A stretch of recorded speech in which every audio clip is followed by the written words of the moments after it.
इन्द्राय वाजवे वरुणाय मरुत्या प्रवादौदीरते गावो मिमन्ति धेनवा हरिरेति कनिक्रदते अभिब्रह्मीर्नोषतजक्पीर्हृतस्य मातराः पर्व्रजन्ते दिवस्तिषोः राजस्सामुद्रां ततरास्मभ्यम् श्रीशैलेशदयापात्रं देवदादिगुणार्णवं यतीन्द्रप्रणवं वन्दे रम्यजामात्रमुनिं लक्ष्मीनाथसमारम्भां नाथयामुनमध्यमाम् अस्मत् आचार्यपर्यन्तं वन्दे गुरुपरम्परां यो नित्यमच्युतपदाम्बुजरुक्मरुक्मं व्यामोह अस्मत्तृणानि तृणामेनाम् अस्मद्गुरुर्दयैकसिन्धो रामानुजाय शरणे शरणं प्रपत्ते குடதிசை முடியை வைத்து குணதிசை பாதம் நீட்டி வடதிசை பின்பகாட்டி தென்திசை இலங்கை நோக்கி கடல் நிற கடவுளந்தை அரவணை துயிலுமாகண்டு உடலனுக்கு உருகுமாலோ என் செய்வேன் உலகத்தீரே என்கின்ற ஆழ்வாரின் பாசுரத்திற்கேற்ப திருவரங்கத்திலேயே பள்ளி கொண்டிருக்கும் பெரிய பெருமாளையும் அன்றளர்ந்த தாமரையாய் வீற்றிருக்கக்கூடிய பெரிய பிராட்டி தாயாரை முதற்கண் போற்றி பணிந்து வணங்கிவிட்டு இடையில் காஷாயமும் திருக்கரத்தில் திருதண்டத்தோடு அருள் பாலிக்கக்கூடிய நம்பி ராமானுஜர் திருவடியும் போற்றி பணிந்து வணங்கிவிட்டு அடியனின் ஆச்சாரியன் ஸ்ரீ ஸ்ரீ ஸ்ரீ அப்பன் பரகால ராமானுஜர் எம்பார் ஜிஎஸ் சுவாமி அவர்களுடைய பொன்னடிகளையும் போற்றி பணிந்து வணங்கிவிட்டு அடியனின் தமிழ் ஆசிரியை திருமதி சத்யா அம்மையார் அவர்களுடைய பொன்னடிகளையும் போற்றி பணிந்து வணங்கிவிட்டு இந்த இன்பகரமான அற்புதமான ஒரு பொன் நாளிலே காலை பொழுது புலரக்கூடிய இந்த தருணத்திலே நம்முடைய மாலை முரசு தொலைக்காட்சி நம்ம எல்லாம் ஒரு பயணமாக ஸ்ரீரங்கத்திற்கும் சென்னையில் இருக்கக்கூடிய நம்பெருமாளாக சென்னை வாசிகள் கருதக்கூடிய பார்த்தசாரதி கோவிலுக்கும் அழைத்து செல்ல இருக்கிறார்கள். அடியேனுடைய பாக்கியம் அது. இன்றைய சிறப்பு வைகுண்ட ஏகாதசி நன்னாள். இந்த ஏகாதசி நன்னாளிலே இந்த பரமபதவாசல் என்று சொல்லக்கூடிய ஒரு அற்புதமான சொர்க்கவாசல் திறப்பு விழாவிற்கு நேரலையாக நீங்கள் இப்பொழுது பார்த்து கொண்டிருக்கிறது. முதலில் இந்த ஏகாதசி என்றால் என்ன, எதனால இதுக்கு ஏகாதசின்னு பேர்? நம்முடைய சனாதன தர்மத்திலேயே 16 திதிகள் உண்டு. எங்கள் அமாவாசையை தொட்டு பிரதமை, முதல் நாள் திதி பிரதமை, 2ஆம் நாள் திதியை, 3ஆம் நாள் திருதியை, 4ஆம் நாள் சதுர்த்தி, 5ஆம் நாள் பஞ்சமி, 6ஆம் நாள் சஷ்டி, 7ஆம் நாள் சப்தமி, 8வது திதியாக இருப்பது அஷ்டமி, 9 நவமி, 10ஆம் நாள் தசமி, 11வது திதியாக கொண்டாடக்கூடியது தான் இந்த ஏகாதசி அப்படின்னு சொல்லக்கூடிய திதி. நகரேஷு காஞ்சி அப்படின்னு சொல்லுவாங்க. அதாவது நகரங்களிலே சிறந்த நகரம் காஞ்சிபுரம். புருஷர்களிலே உத்தமமானவன் மகாவிஷ்ணு. ஸ்ரீகளிலே அழகு வாய்ந்தவள் அப்படின்னு சொன்னால் ரம்பை.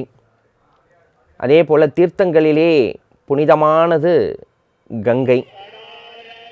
அதுபோல் நாம் இருக்கக்கூடிய விரதங்களிலே மிகவும் நம்மை வழி நடத்தி நம்மை நெறிமுறைப்படி நடத்தி செல்லக்கூடிய ஒரு அற்புதமான விழா விரதம் என்று சொன்னால் அது ஏகாதசியை தான் குறிக்குமா. ஏன்னா 11வது திதியாக வரக்கூடியது இந்த ஏகாதசி திதி. நீங்கள் இந்த திதியினுடைய பெயர்கள் எல்லாம் பார்த்தாலே நமக்கு தெரியும். ஒவ்வொன்றுமே அந்த எண்ணிக்கையை குறிப்பது போலவே இருக்கும். பிரதானமாக இருப்பதால் பிரதமை. அதே போல் திருதியை 3ஆம் நாள், 3 என்று சொல்லும்பொழுது அது திருதியை என்று குறிப்பிடுகின்றோம். 4வது சதுர்த்தி. அதே போல் 10வது நாள் தசமி, தசம். அப்போ 11வது திதி ஏகாதசி. 11வது 11வது என்று சொல்வதற்கு ஏகாதசி என்று குறிப்பிடுகிறோம். அந்த உத்தமமான திதியிலே எம்பெருமான் நமக்கு இன்றைய தினம் காட்சி தருகிறார். இந்த ஏகாதசி திதி எப்போ வரும்? மாதத்திற்கு 2 ஏகாதசி வரும். சுக்லபக்ஷ ஏகாதசி, கிருஷ்ணபக்ஷ ஏகாதசி என்று சொல்லுவார்கள். அந்த 24 12 மாதங்களுக்கு 24 திதிகளாக வரும். அதிகப்படியாக ஒன்று சேர்ந்து, ஏன்னா இப்போ மாதத்தினுடைய முதல் நாள் ஏகாதசி திதியாக இருந்தால் மீண்டும் 15வது நாள் ஒரு திதி வரும், 30வது நாள் ஒரு திதி வரும். அப்போ அதிகப்படியான ஒரு திதி வரும். ஒரு வருடத்திற்கு 25 ஏகாதசி கணக்கு. ஒவ்வொரு மாதத்திற்கும் ஒவ்வொரு ஏகாதசிக்கு பெயர்கள் உண்டு. இந்த வைகுண்ட ஏகாதசி தான் சிறப்பா என்று கேட்டால் கிடையாது. ஒவ்வொரு மாதமும் வரக்கூடிய கிருஷ்ணபக்ஷ ஏகாதசியாக இருக்கட்டும் அல்லது சுக்லபக்ஷ ஏகாதசியாக இருக்கட்டும், இரண்டுக்குமே நமக்கு சம பலன் உண்டு என்று நம்முடைய பெரியோர்கள் சொல்லி வைத்திருக்கிறார்கள். சித்திரை மாதம் தொடங்கி காமதனா ஏகாதசி, பாபோ மோச்சிகா ஏகாதசி, மோகினி ஏகாதசி, வருந்தினி ஏகாதசி என்ற வைகாசியிலே, ஆனி மாதத்திலே வரக்கூடிய நிர்ஜலா ஏகாதசி, அபர ஏகாதசி, ஆடி மாதத்திலே சயனி ஏகாதசி, யோகினி ஏகாதசி, அதற்கு அடுத்தபடியாக ஆவணி மாதத்திலே புத்திரகா ஏகாதசி, காமிகா ஏகாதசி, புரட்டாசியிலே வரக்கூடியது பத்மநாப ஏகாதசி, அஜரகா ஏகாதசி, ஐப்பசி மாதத்திலே பாபகுச ஏகாதசி, இந்திர ஏகாதசி, இந்த கார்த்திகை மாதத்தில் வரக்கூடியது கைஷிகை ஏகாதசி, ரம ஏகாதசி என்று சொல்வார்கள். இந்த கைஷிகை ஏகாதசிக்கும் அடுத்து வரக்கூடிய வைகுண்ட ஏகாதசிக்கும் ஒரு சம்பந்தம் உண்டு. அதே போல இந்த மார்கழி மாதத்திலே வரக்கூடியது மோக்ஷிதா ஏகாதசி, உற்பத்தி ஏகாதசி, தை மாதத்திலே புத்திர ஏகாதசி, சபல ஏகாதசி, மாசியிலே ஜெய ஏகாதசி, அஷ்டலா ஏகாதசி, பங்குனி மாதத்திலே அமிலகை ஏகாதசி, விஜய ஏகாதசி என்று சொல்லுவோம். இப்படி 12 மாதத்திற்குமே வரக்கூடிய சுக்லபக்ஷ ஏகாதசிக்கு ஒரு பெயர், கிருஷ்ணபக்ஷ ஏகாதசிக்கு ஒரு பெயர். இப்படி 25 ஏகாதசிகள் வரும். அதிகப்படியாக நான் ஏற்கனவே சொன்னது போல அதிகப்படியாக ஒரு ஏகாதசியை சேர்த்து 25 ஏகாதசி வரும். இதில் கார்த்திகை மாதம் ஏகாதசி கைஷிக ஏகாதசி என்று சொல்லுவோம். மார்கழி மாதத்தில் வரக்கூடிய சுக்லபக்ஷ ஏகாதசியை மோக்ஷித ஏகாதசி, இன்றைய தினத்தை நாம் மோக்ஷித ஏகாதசி, வைகுந்த ஏகாதசி. வைகுண்டம்னா என்ன பெயர், என்ன அர்த்தம் அப்படின்னாக்கா எந்த விதமான குறையும் இல்லாதது அப்படின்னு அர்த்தமா. அப்படி எந்த விதமான குறையும் நமக்கு தரக்கூடாத, தர முடியாத அளவிற்கு இருக்கக்கூடிய ஏகாதசிக்கு வைகுண்ட ஏகாதசி என்று பெயர். பொதுவாகவே இந்த ஏகாதசி விரதம் எப்படி இருக்கணும் அப்படின்னா, முதல் நாள் தசமியை தொட்டு ஆரம்பிக்கணும். முதல் நாள் தசமி அன்று விரதம் நம்ம ஆரம்பிக்கிறோம். அந்த தசமியை தொட்டு ஆரம்பிக்கக்கூடிய அந்த விரதமானது ஏகாதசி முழுக்க நிர்ஜலமாக இருந்து 3வது நாளாக, அதாவது தசமியை தொட்டு ஏகாதசி, ஏகாதசிக்கு மறுநாள் துவாதசி காலையில் பாரணையோடு இந்த ஏகாதசி விரதம் பூர்த்தி அடையும். அப்பேற்பட்ட புனிதமான விரதங்களிலே சிறந்தது, ராஜாவாக ராஜதானியாக இருக்கக்கூடிய ஏகாதசி விரதம். இதில் கார்த்திகை மாதம் வரக்கூடிய சுக்லபக்ஷ ஏகாதசி, கார்த்திகையில் கார்த்திகை நன்னாள் அப்படின்னு தான் அந்த புனிதமான நாளில்தான் ஆழ்வார்களிலே கடைசி ஆழ்வாராக, கடைக்குட்டியாக இருக்கக்கூடிய ஆழ்வார் திருமங்கை ஆழ்வாருடைய திரு அவதார உற்சவம். அந்த கார்த்திகை மாத கார்த்திகை நட்சத்திரம் தான் அவருடைய பிறந்த நாள். அன்று தொட்டு தான் இந்த ஏகாதசிக்கு முதல் புள்ளி ஆரம்பிக்கிறோம். இது என்ன அப்படின்னாக்கா, இதுக்கு ஒரு 1500 வருடங்களுக்கு நம்ம பின்னோக்கி போகணும். ஆழ்வார் வாழ்ந்த காலம், அந்த காலத்திலே இன்றைக்கி நம்ம பார்க்குற மாதிரி இன்றைய பொழுதும் நாம் கண்டு கழிக்கிற அளவுக்கு ஸ்ரீரங்கம் இத்தனை சந்நிதிகளோடு கிடையாது. இன்றைக்கி அதுக்கு திருப்தா விபூதி என்று பெயர். இப்போ இருக்க ஸ்ரீரங்கத்துக்கு மேலே வைகுந்தம் நித்திய விபூதி, கீழே இருக்கக்கூடிய பூலோகம் லீலா விபூதி இது நிலத்தோடும் தொடர்பு கிடையாது அந்த ஊருக்கு.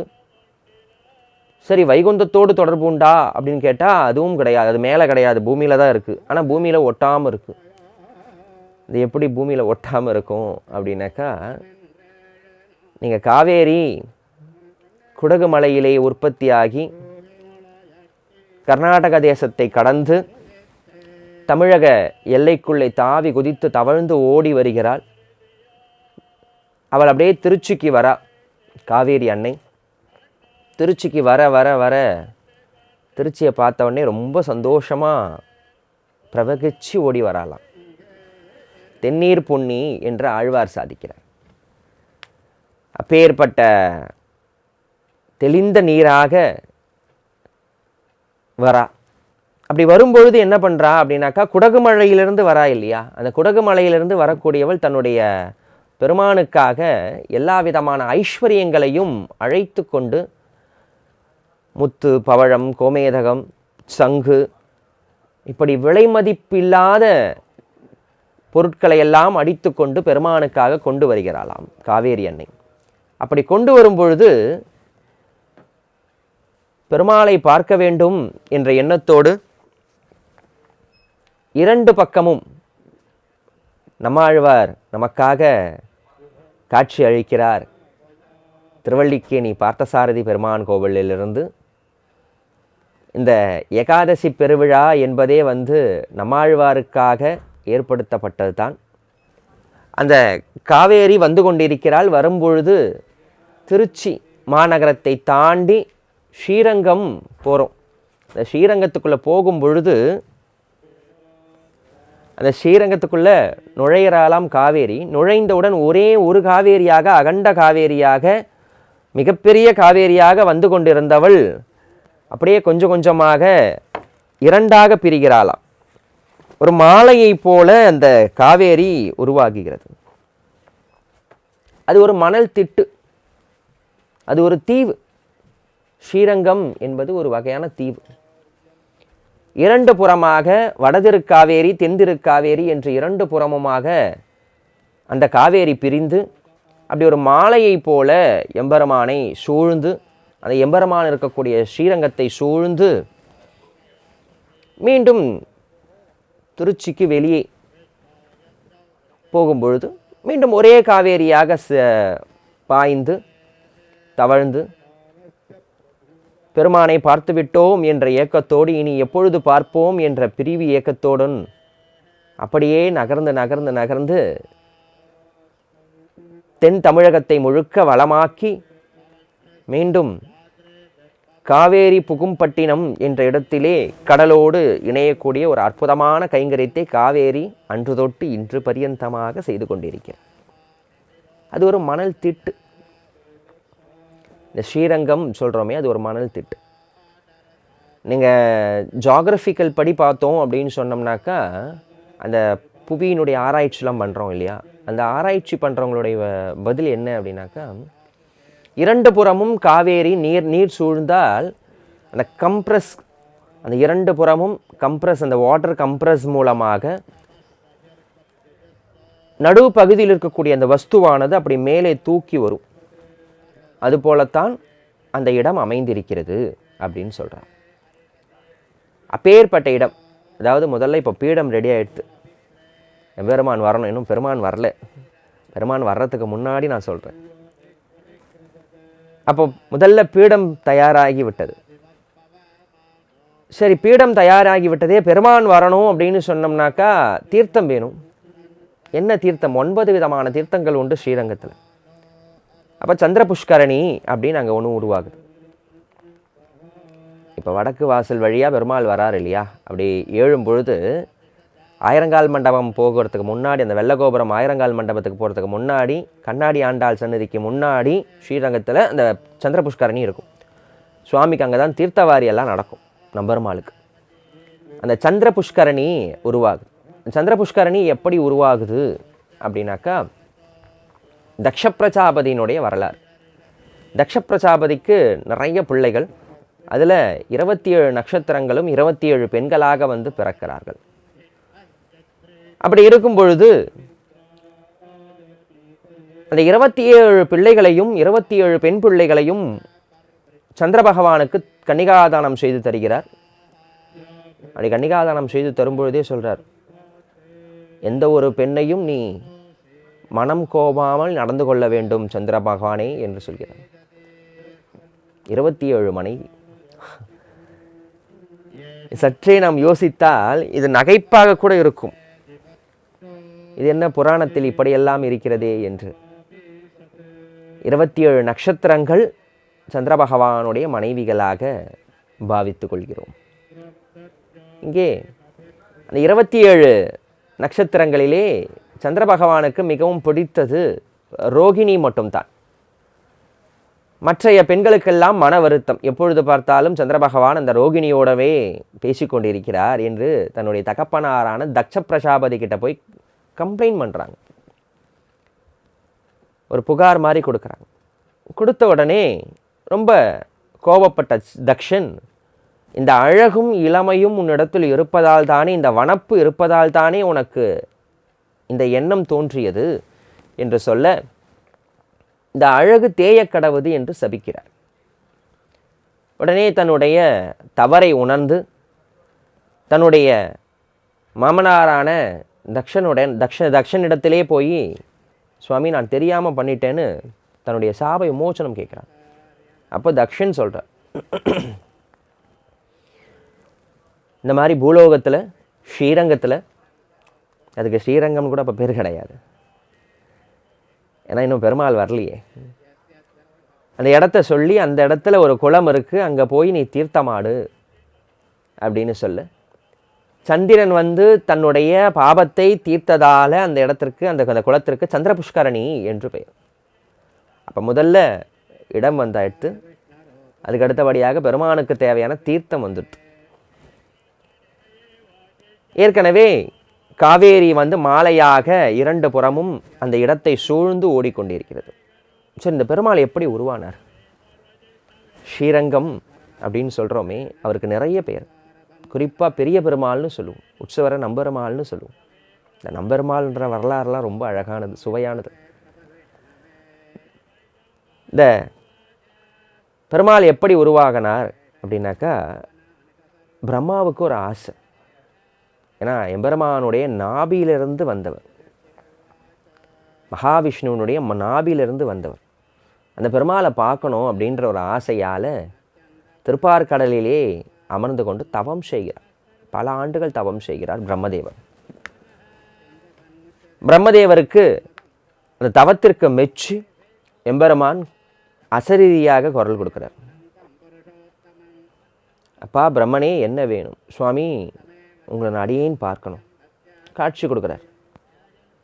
எப்படி காட்சி கொடுக்குறாக்கா, இப்படி சயன கோலத்தில் ஆதிசேஷ படுக்கையின் மேலே சயன திருக்கோலத்திலே எம்பெருமான் காட்சி தருகிறார். இப்போ சுவாமி பிரம்மதேவர் கேட்குறார், சுவாமி நான் நித்தியப்படி பூஜை பண்ணணும், உங்களை எனக்கு நீங்கள் பூஜாமூர்த்தியாக வர வேண்டும் என்று கேட்க, இல்லைப்பா அதெல்லாம் இப்போ முடியாது, இன்னும் சில காலங்கள் நீ தவம் மேற்கொள் என்று சொல்லி மீண்டும் பெருமாள் அங்கிருந்து மறைந்தார். அப்படி மறையும் பொழுது மீண்டும் சில காலங்கள் தவம் மேற்கொள்கிறான் பிரம்மதேவர்.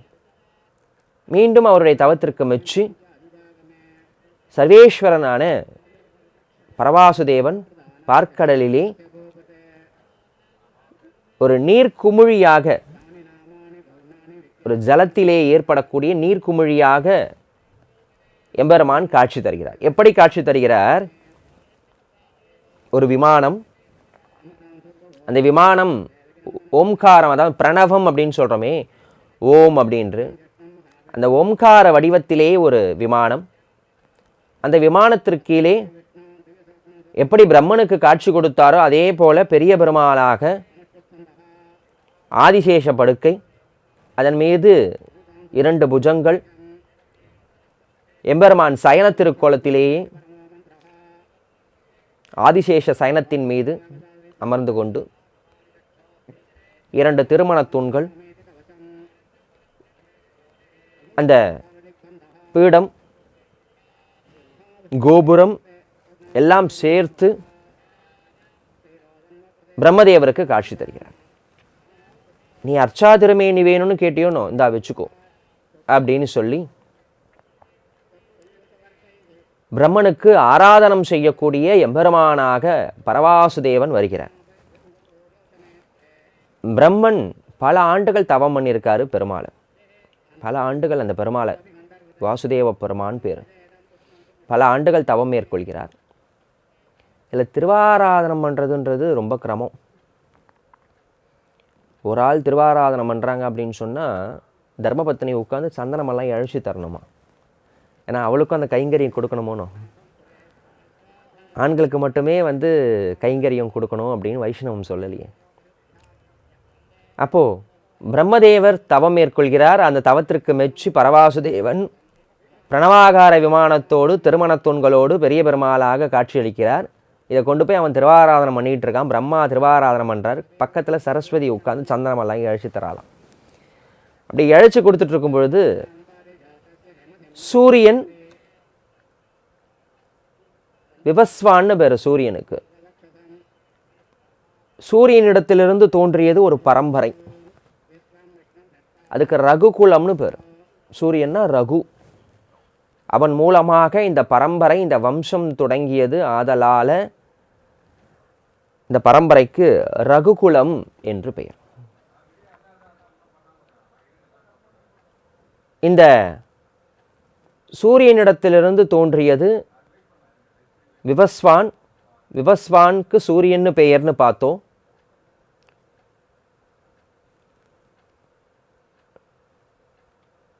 இந்த விவஸ்வானினுடைய மகன் இஷ்வாகு. இஷ்வாகு பூமியில் அயோத்தி மன்னர்களிலே தலைமை பீடமாக ஏற்று அயோத்தியை தலைமை நகரமாக வைத்து இந்த பரம்பரை உருவாகுது, இந்த வம்சம் உருவாகுது. அப்போ இந்த இஷ்வாகு என்ன பண்ணுறாரு, வகுஷினுடைய மகன் இஷ்வாகு. இஷ்வாகு என்ன பண்ணுறாரு, மேலுலகத்திற்கு அடிக்கடிக்கு போகிற பழக்கம் உண்டு. இந்திராதி தேவர்களுக்கெல்லாம் ஏதாவது ஒரு பிரச்சனை அப்படின்னு சொன்னால் இந்த ராஜா மேலே போய் சண்டையெல்லாம் இட்டு மீண்டும் அந்த ராஜ்யத்தை, அந்த அரக்கர்களை எல்லாம் அழித்து ஒரு சப்போர்ட்டிவாக இருக்கார் இந்த இஷ்வாகு. அப்போ அடிக்கடிக்கு இந்த சத்தியலோகத்துக்கு போவார். பிரம்மலோகத்துக்கு, பிரம்மா இருக்கக்கூடிய சத்தியலோகத்துக்கு போகிறார். அப்படி போயிட்டுருக்கும் பொழுது பெருமாளை பார்க்குறார். நல்லா அழகாக இருக்குது விமானம், பிரணவாகார விமானம். அப்படி ஓம் அப்படின்ற வடிவத்தோடு 9 கலசங்களை வைத்து ரொம்ப அதி அற்புதமான அந்த பிரணவாகார விமானம். என்றைக்கும் போய் நம்ம சேவிக்கலாம். அதற்கு கீழே 2 திருமணத்தூண்கள். அந்த திருமணத்தூண்களை தாண்டி அந்த விமானத்திற்கு கீழே, அதுக்கு வைகுந்த விமானம்னு அப்போ பேர். அந்த விமானத்திற்கு கீழே எல்லாம் வல்ல சர்வேஸ்வரனாக இருக்கக்கூடிய பரவாசுதேவன் அப்படி அழகாக பார்க்கடலில் பள்ளி கொண்டிருக்கா மாதிரி பள்ளி கொண்டிருக்க. இந்த பெருமாளை பார்த்துட்டான். பெருமாளை பார்த்துட்டு நம்மளால் திரும்பி வர முடியுமா அப்படின்னு கேட்டால் அது முடியவே முடியாது. ஏன்னா அழகுக்கு ஒருவரும் ஈடு சொல்ல முடியாத அளவுக்கு அச்சோ ஒருவர் அழகியவான ஆழ்வாருடைய வாக்கு. அப்பேற்பட்ட அழகு எம்பெருமானுடைய அழகு. அந்த எம்பெருமானுடைய திருமேனி, அந்த திருமுக மண்டலம், அந்த சிரிப்பு எல்லாவற்றையும் பார்த்த பிறகு பிரம்மா கிட்ட ஒரு விண்ணப்பம் வைத்தானாம் இஷ்வாகு. சுவாமி, நீரே இத்தனை காலமாக இந்த பெருமானை திருவாராதனம் செய்து வந்தீர். பல நூற்றாண்டுகள் பல யுகங்கள் தவம் செய்திருக்கிறானாம் பிரம்மா. அப்படி தவம் செய்யும் பொழுது நீரே இத்தனை காலமாக தவம் செய்து விட்டீர்,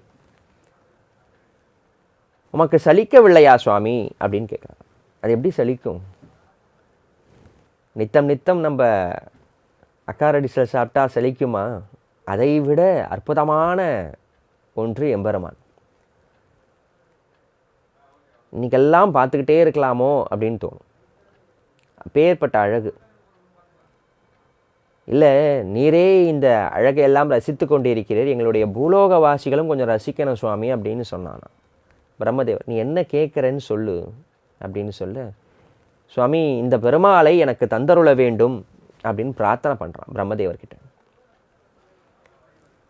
பெருமாள் திருவுள்ளம் அதுவாக இருந்தால் தாராளமாக நீ அழைச்சிட்டு போ பெருமாளை. கருடாழ்வார் வர பெருமாளை ஏழை பண்ணுறார். மறுபடியும் அதே போல் அந்த விமானம், பிரணவாகார விமானம், திருமணத் தூண்கள் உள்ள பெரிய பெருமாள். பிரம்மதேவர் இஷ்வாகு பொருட்டு எம்பெருமானை இந்த பூமிக்கு கொடுத்து அனுப்புகிறார். இஷ்வாகு அதை தன்னுடைய தலைநகரமாக இருக்கக்கூடிய அயோத்தியிலே சரையு நதிக்கரைக்கு அருகிலேயே அந்த எம்பெருமானை பிரதிஷ்டை செய்கிறான்.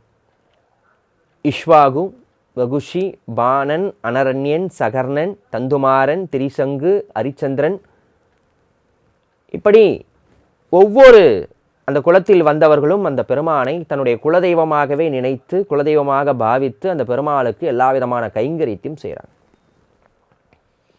கிட்டத்தட்ட எத்தனை தலைமுறை தாண்டி விட்டது அப்படின்னு கேட்டால் 39 தலைமுறை தாண்டி விட்டது. அஜனுக்கு மகனான தயரதன் வரைக்கும் இப்படி 39 தலைமுறைகள் தாண்டி விட்டது. அந்த பெருமாளை திருவாராதனம் வாசுதேவன்னு பேர் அந்த பெருமாளுக்கு. இப்போ ஆதி ஜெகநாதன்னு பேர். காஞ்சிபுரத்திலேயே 14 திவ்ய தேசங்கள் உள்ளது. அந்த 14 திவ்ய தேசங்களிலே இந்த பரமபத வாசல் அப்படின்னு சொல்கிறது எந்த திவ்ய தேசத்துலையுமே கிடையாது. ஒரே ஒரு திவ்ய தேசமான இந்த அஷ்டபுஜ பெருமாள் திருக்கோவில் மட்டும்தான் இருக்குது. அந்த பெருமாள் கோவிலில் தான் இப்போது அந்த வடக்கு வாசல் அப்படின்னு சொல்லக்கூடிய உத்தரத்வாரத்திலிருந்து பெருமாள் எழுவார். அந்த துவாரத்திற்கு அங்கே இருக்கக்கூடிய பட்டாச்சாரியார்கள், சுவாமிகள் ரொம்ப அற்புதமாக விண்ணப்பம் செய்து கொண்டிருக்கிறார்கள். பெருமாள் ஏழ வேண்டும், எழுந்தருள வேண்டும் என்பதற்காக. ஆணைக்கு அருள் செய்த பெருமாள் அங்குதான். இந்த இடத்துல ரொம்ப அற்புதமாக பெருமாள் ஆதி ஜெகநாதனாக, வாசுதேவ பெருமாளாக அயோத்தி மாநகரத்திலே சுவாமி எழுந்தருளி இருக்கிறார். அப்படி எழுந்தருளி இருக்கக்கூடிய நேரத்தில் பெருமாளுக்கு ஒரு எண்ணமா,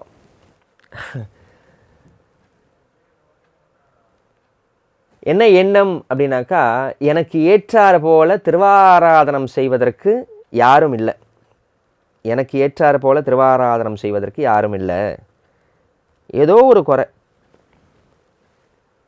ஒழுங்கா வட்டில் தீர்த்தம் சேர்க்க மாட்டுறாங்க, திருத்துழாய் சேர்க்க மாட்டுறாங்க, நைவேத்தியம் இது செஞ்சால் அதில் குறையா இருக்குது, இது அது செஞ்சால் இதில் குறையா இருக்குது, இப்படி மாறி மாறி மாறி மாறி பெருமாளுக்கு ஏதோ ஒரு குறை.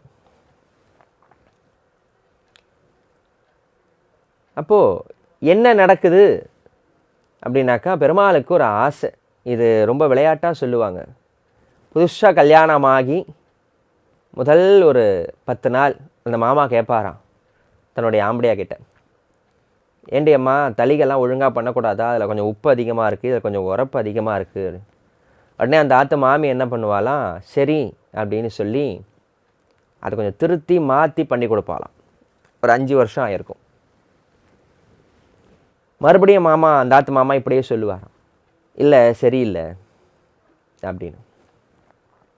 சரி அப்படின்னு சொல்லி சலிச்சுக்கிட்டு ஏதோ அப்படின்ற மாதிரி எங்கேயோ மாற்றி அதையும் இதையும் மாற்றி மாற்றி எதையும் ஒன்றுத்த பண்ணி அந்த மாமாவுக்கு கொடுப்பாலாம். ஒரு 10-15 வருஷம் கழித்து மறுபடியும் அந்த ஆற்று மாமா, என்ன 15 வருஷம் ஆகிடுத்து, இன்னும் கூட நீ ஒழுங்காக சமைக்க மாட்டேங்கிற, தளிகெல்லாம் ஒழுங்காக சேர்க்க மாட்டேங்கிற, நீ சாத்தம் போது வச்சா நல்லாவே இல்லை அப்படின்னு சொல்கிறார். அந்த ஆற்று மாமி என்ன சொல்லுவாலாம், உமக்கு வேணும்னா நீரே வந்து தளிகை பண்ணிக்கும், என்னால் இவ்வளவு தான் முடியும் அப்படின்னு சொல்லுவாளாம். அதுபோல் பெருமானுக்கு அர்ச்சனை செய்வதற்கு உண்டான ஆட்கள் தகுதியாக இல்லையே. நம்ம இன்றைக்கி பார்க்குற வட்டெல்லாம் வெள்ளியில் இருந்ததுனாக்கா அயோத்தியா அன்றைய தினம் தங்கத்தில் வச்சுருப்பாங்க ராஜாக்கள்லாம். பெருமாளுக்கு அதில் குறையாம். பெருமாள் தங்கமோ வெள்ளியோ பார்க்கல, நம்முடைய உள்ளத்தை மட்டுமே பார்த்து கொண்டே இருக்கிறான் என்பதற்கு இது நிதர்சனமான உண்மை. அப்பேற்பட்ட அயோத்தி மாநகரத்திலேயே அவனுக்கு நிகராக, அவனுடைய இந்த கருணைக்கு நிகராக ஒருவரும் திருவாராதனம் செய்யவில்லையாம். இது பெருமாளுக்கு ஒரு மிகப்பெரிய குறை. மகாலட்சுமி கிட்ட ஒரு நாள் சொல்லிக்கிட்டே இருந்தாராம். அப்போ தாயார் சொன்னாலாம், சுவாமி உமக்கு வேணும்னா நீர் தான் சுவாமி போய் பண்ணிக்கணும். நல்ல ஐடியாவாக இருக்கே, நமக்கு நாமே பண்ணிக்கலாமே அப்படின்னு பரவாசுதேவன் மேலே இருந்து கீழே இறங்கி அயோத்தி மாநகரத்திலேயே அஜனுடைய மகன் தயரதன், தயரதனுக்கு மகனாக தயரதனுக்கு சக்கரவர்த்தின்னு பெயர் உண்டு. ஏன்னா அன்றைய தினம் 56 தேசங்கள் உண்டாம் இந்த பாரதத்தில். 56 தேசங்களையும் ஒரு குடைக்கு கீழ் ஒன்றாக ஆள்கின்றவன் தயரதன். ராஜா அப்படின்னா ஒரு ராட்டுக்கு தான் ராஜா. பல ராஜாக்களை ஆண்டு கொண்டிருந்தால் அவருக்கு சக்கரவர்த்தி என்று பெயர். 56 தேசங்களையும் ஒரு குடைக்கு கீழே ஆட்சி செய்த சக்கரவர்த்தி தயரதன். அதனால்தான் ராமனுக்கு சக்கரவர்த்தி திருமகன்னு பேர். ராஜகோபாலாச்சாரியார் எழுதும் பொழுது கூட வந்து சக்கரவர்த்தி திருமகன் தான் தன்னுடைய ராமாயணத்தை எழுதியிருப்பார். அந்த சக்கரவர்த்தி திருமகனாக தயரதனுக்கு சுவாமி அவதாரம் செய்தார். நல்ல ஒரு சித்திரை மாதத்திலே சுக்லபக்ஷ நவமி திதியிலே பகல் 12 மணிக்கு கௌசலைக்கு வந்து மகனாக அவதாரம் செய்தார் எம்பெருமான். அது ராமாயணத்தினுடைய வரலாறு. தயரதன் வந்து புத்திரகாமிஷ்டி யாகம் செய்தான். வள்ளலே என்னை வரதன் என்று ஒரு கால் வசை கொண்டேன் நான் புவி மேலே, கள்ளியானது நெடுக வளர்ந்தால் காய் உண்டோ கனி உண்டோ, அதுபோல் பிள்ளை இல்லா பாக்கியம் இருந்து என்ன ஸ்லாக்கியம். அதாவது தனக்கு பிள்ளை இல்லையே, கள்ளிச்செடியில் பூ வளர்ந்தால் எப்படி அது பயன்படும் என்று கூறுவது போல இந்த பாடல் அமையும். எல்லா செல்வங்களும் என்கிட்ட இருக்கு சுவாமி, ஆனால் என்னுடைய மக்களை எல்லாம் காப்பாற்றுவதற்காக எனக்கு அடுத்து ஒரு வாரிசு இல்லையே. நமக்கடுத்து நம்முடைய பிள்ளைகள் பிறக்க வேண்டும் என்பதற்கு 3 விதமான தகுதிகள் உண்டு. 3 விதத்தில் நம்ம எண்ணலாம். நமக்கு அடுத்து நமக்கு பிள்ளைகள் வேண்டும் என்பதற்காக. 1, நம்முடைய அந்திம காலத்திலே நம்மை காப்பாற்றுவதற்கு ஒரு பிள்ளை இல்லையே என்று நினைப்பது அதமம். ரொம்ப கீழே. நம்ம நிறைய சொத்து சேர்த்து வச்சுருக்கோம். வீடு, மாட மாளிகை, கூட கோபுரங்கள், இதையெல்லாம் ஆண்டு அனுபவிப்பதற்கு ஒரு பிள்ளை இல்லையே. அதற்காக இப்போ எம்பெருமான் கிட்ட கேட்கறது வந்து மத்தியமம். உத்தமம்னு ஒன்று உண்டு. நமக்கு அடுத்து ஒரு வாரிசு வேணும் அப்படின்னு கேட்கறது உத்தமம்னு ஒன்று உண்டு. நான் செஞ்சுக்கிட்டு வந்த கைங்கரியம் என்னோடு நின்றுடுமோ, நான் செய்து கொண்டு வந்த தான தர்மங்கள் என்னோடு நின்றுடுமோ, இதற்கு அடுத்தபடியாக அடுத்த வாரிசு, அடுத்த குழந்தை வர வேண்டுமே என்பதை நினைப்பது உத்தமம் என்று நம்முடைய சாஸ்திரங்கள் எல்லாம் சொல்கிறது. அந்த வகையிலே தயரதனுக்கு என்ன எண்ணம் அப்படின்னாக்கா, தனக்கு அடுத்து இந்த மக்களை யார் காப்பாற்றுவார், அயோத்தி நாட்டு மக்களை யார் காப்பாற்றுவார். சரி, திருவாராதனம் பண்ணிக்கிட்டு வந்தோமே, இஷ்வாகுல் ஆரம்பம் செய்த தொடங்கி அந்த ஆரம்பம் தொட்ட நாள் தொட்டு இன்று பரியந்தமாக இந்த வம்சத்திலே வந்தவர்கள் அந்த திருவாராதனம் செய்து கொண்டு வந்தார்கள். இதுக்கப்புறம் எனக்கப்புறம் அந்த திருவாராதனத்தை யார் பண்ணுவார்? இந்த ஜெகநாதன் என்ன பண்ணுவார்? பெருமான் இதற்காகத்தான் வந்து அவதாரம் செய்தார். ராமன் சக்கரவர்த்தி திருமகனாய் எம்பெருமானுக்கு வந்து அவதாரம் செய்கிறார். அப்புறம் ராமனே போய் திருவாராதனம் பண்ணுறார். அவருக்கு அவரே அர்ச்சையும் அவரே, அர்ச்சகரும் அவரே. அவருக்கு அவரே வந்து நித்தியப்படி திருவாராதனம் பண்ணுறதெல்லாம் உண்டு. இது ராமாயணம், வால்மீகி ராமாயணம் நமக்கு சொல்லும். மறுநாள் காலம்பர பட்டாபிஷேகம் அப்படின்னு முகூர்த்த ஓலை எழுதி ஆயிற்று. முதல் நாள் இரவு தயரதன் கைகையினுடைய அரண்மனைக்கு போகிறான். அங்கு சில சம்பவங்கள்லாம் நடக்குது. ராமனை மறுநாள் காலையில், விடியற் காலையில் ஒரு 3 மணி பிரம்ம முகூர்த்தத்திற்கெல்லாம் எழுப்பி வசிஷ்டர், குலகுருவாக இருக்கக்கூடிய வசிஷ்டர் சொல்றார், அப்பா உன்னுடைய மனைவியோடு நீ சென்று இந்த ஆதி ஜெகநாத பெருமானை ஒரு முறை வழிபாடு செய்துவிட்டு வா. சகபத்னியாம் விசாலாட்சியாம் நாராயணம் உபாகமத்து என்று அந்த சூத்திரம் சொல்கிறது. உன்னுடைய சகபத்னியாக இருக்கக்கூடிய விசாலாட்சியோடு நீ சென்று உன்னுடைய ஆதி ஜெகநாத நாராயண பெருமாளை நீ சென்று வழிபாடு செய்துவிட்டு வா என்று சொல்கிறார். சீதைக்கு எப்படி விசாலாட்சின்னு பேர் வரும்? விசாலாட்சினா என்ன அர்த்தம் அப்படின்னாக்கா, பெரிய கண்களை உடையவள் அப்படின்னு அர்த்தமா. ஆண்டாள் சாதிக்கிறா இல்லையா, மார்கழி திங்கள் மதி நிறைந்த நன்னாளால் நீராடப் போதுவீர் போதுமினோர் நேரிழையீர் சில்மல்கும் ஆய்ப்பாடி செல்வச் சிறுமீர்கள் ஏறார்ந்த கண்ணி யசோதை இளஞ்சிங்கம். ஏறார்ந்த கண்ணி யசோதை இளஞ்சிங்கம் அப்படின்ற ஆண்டாள்.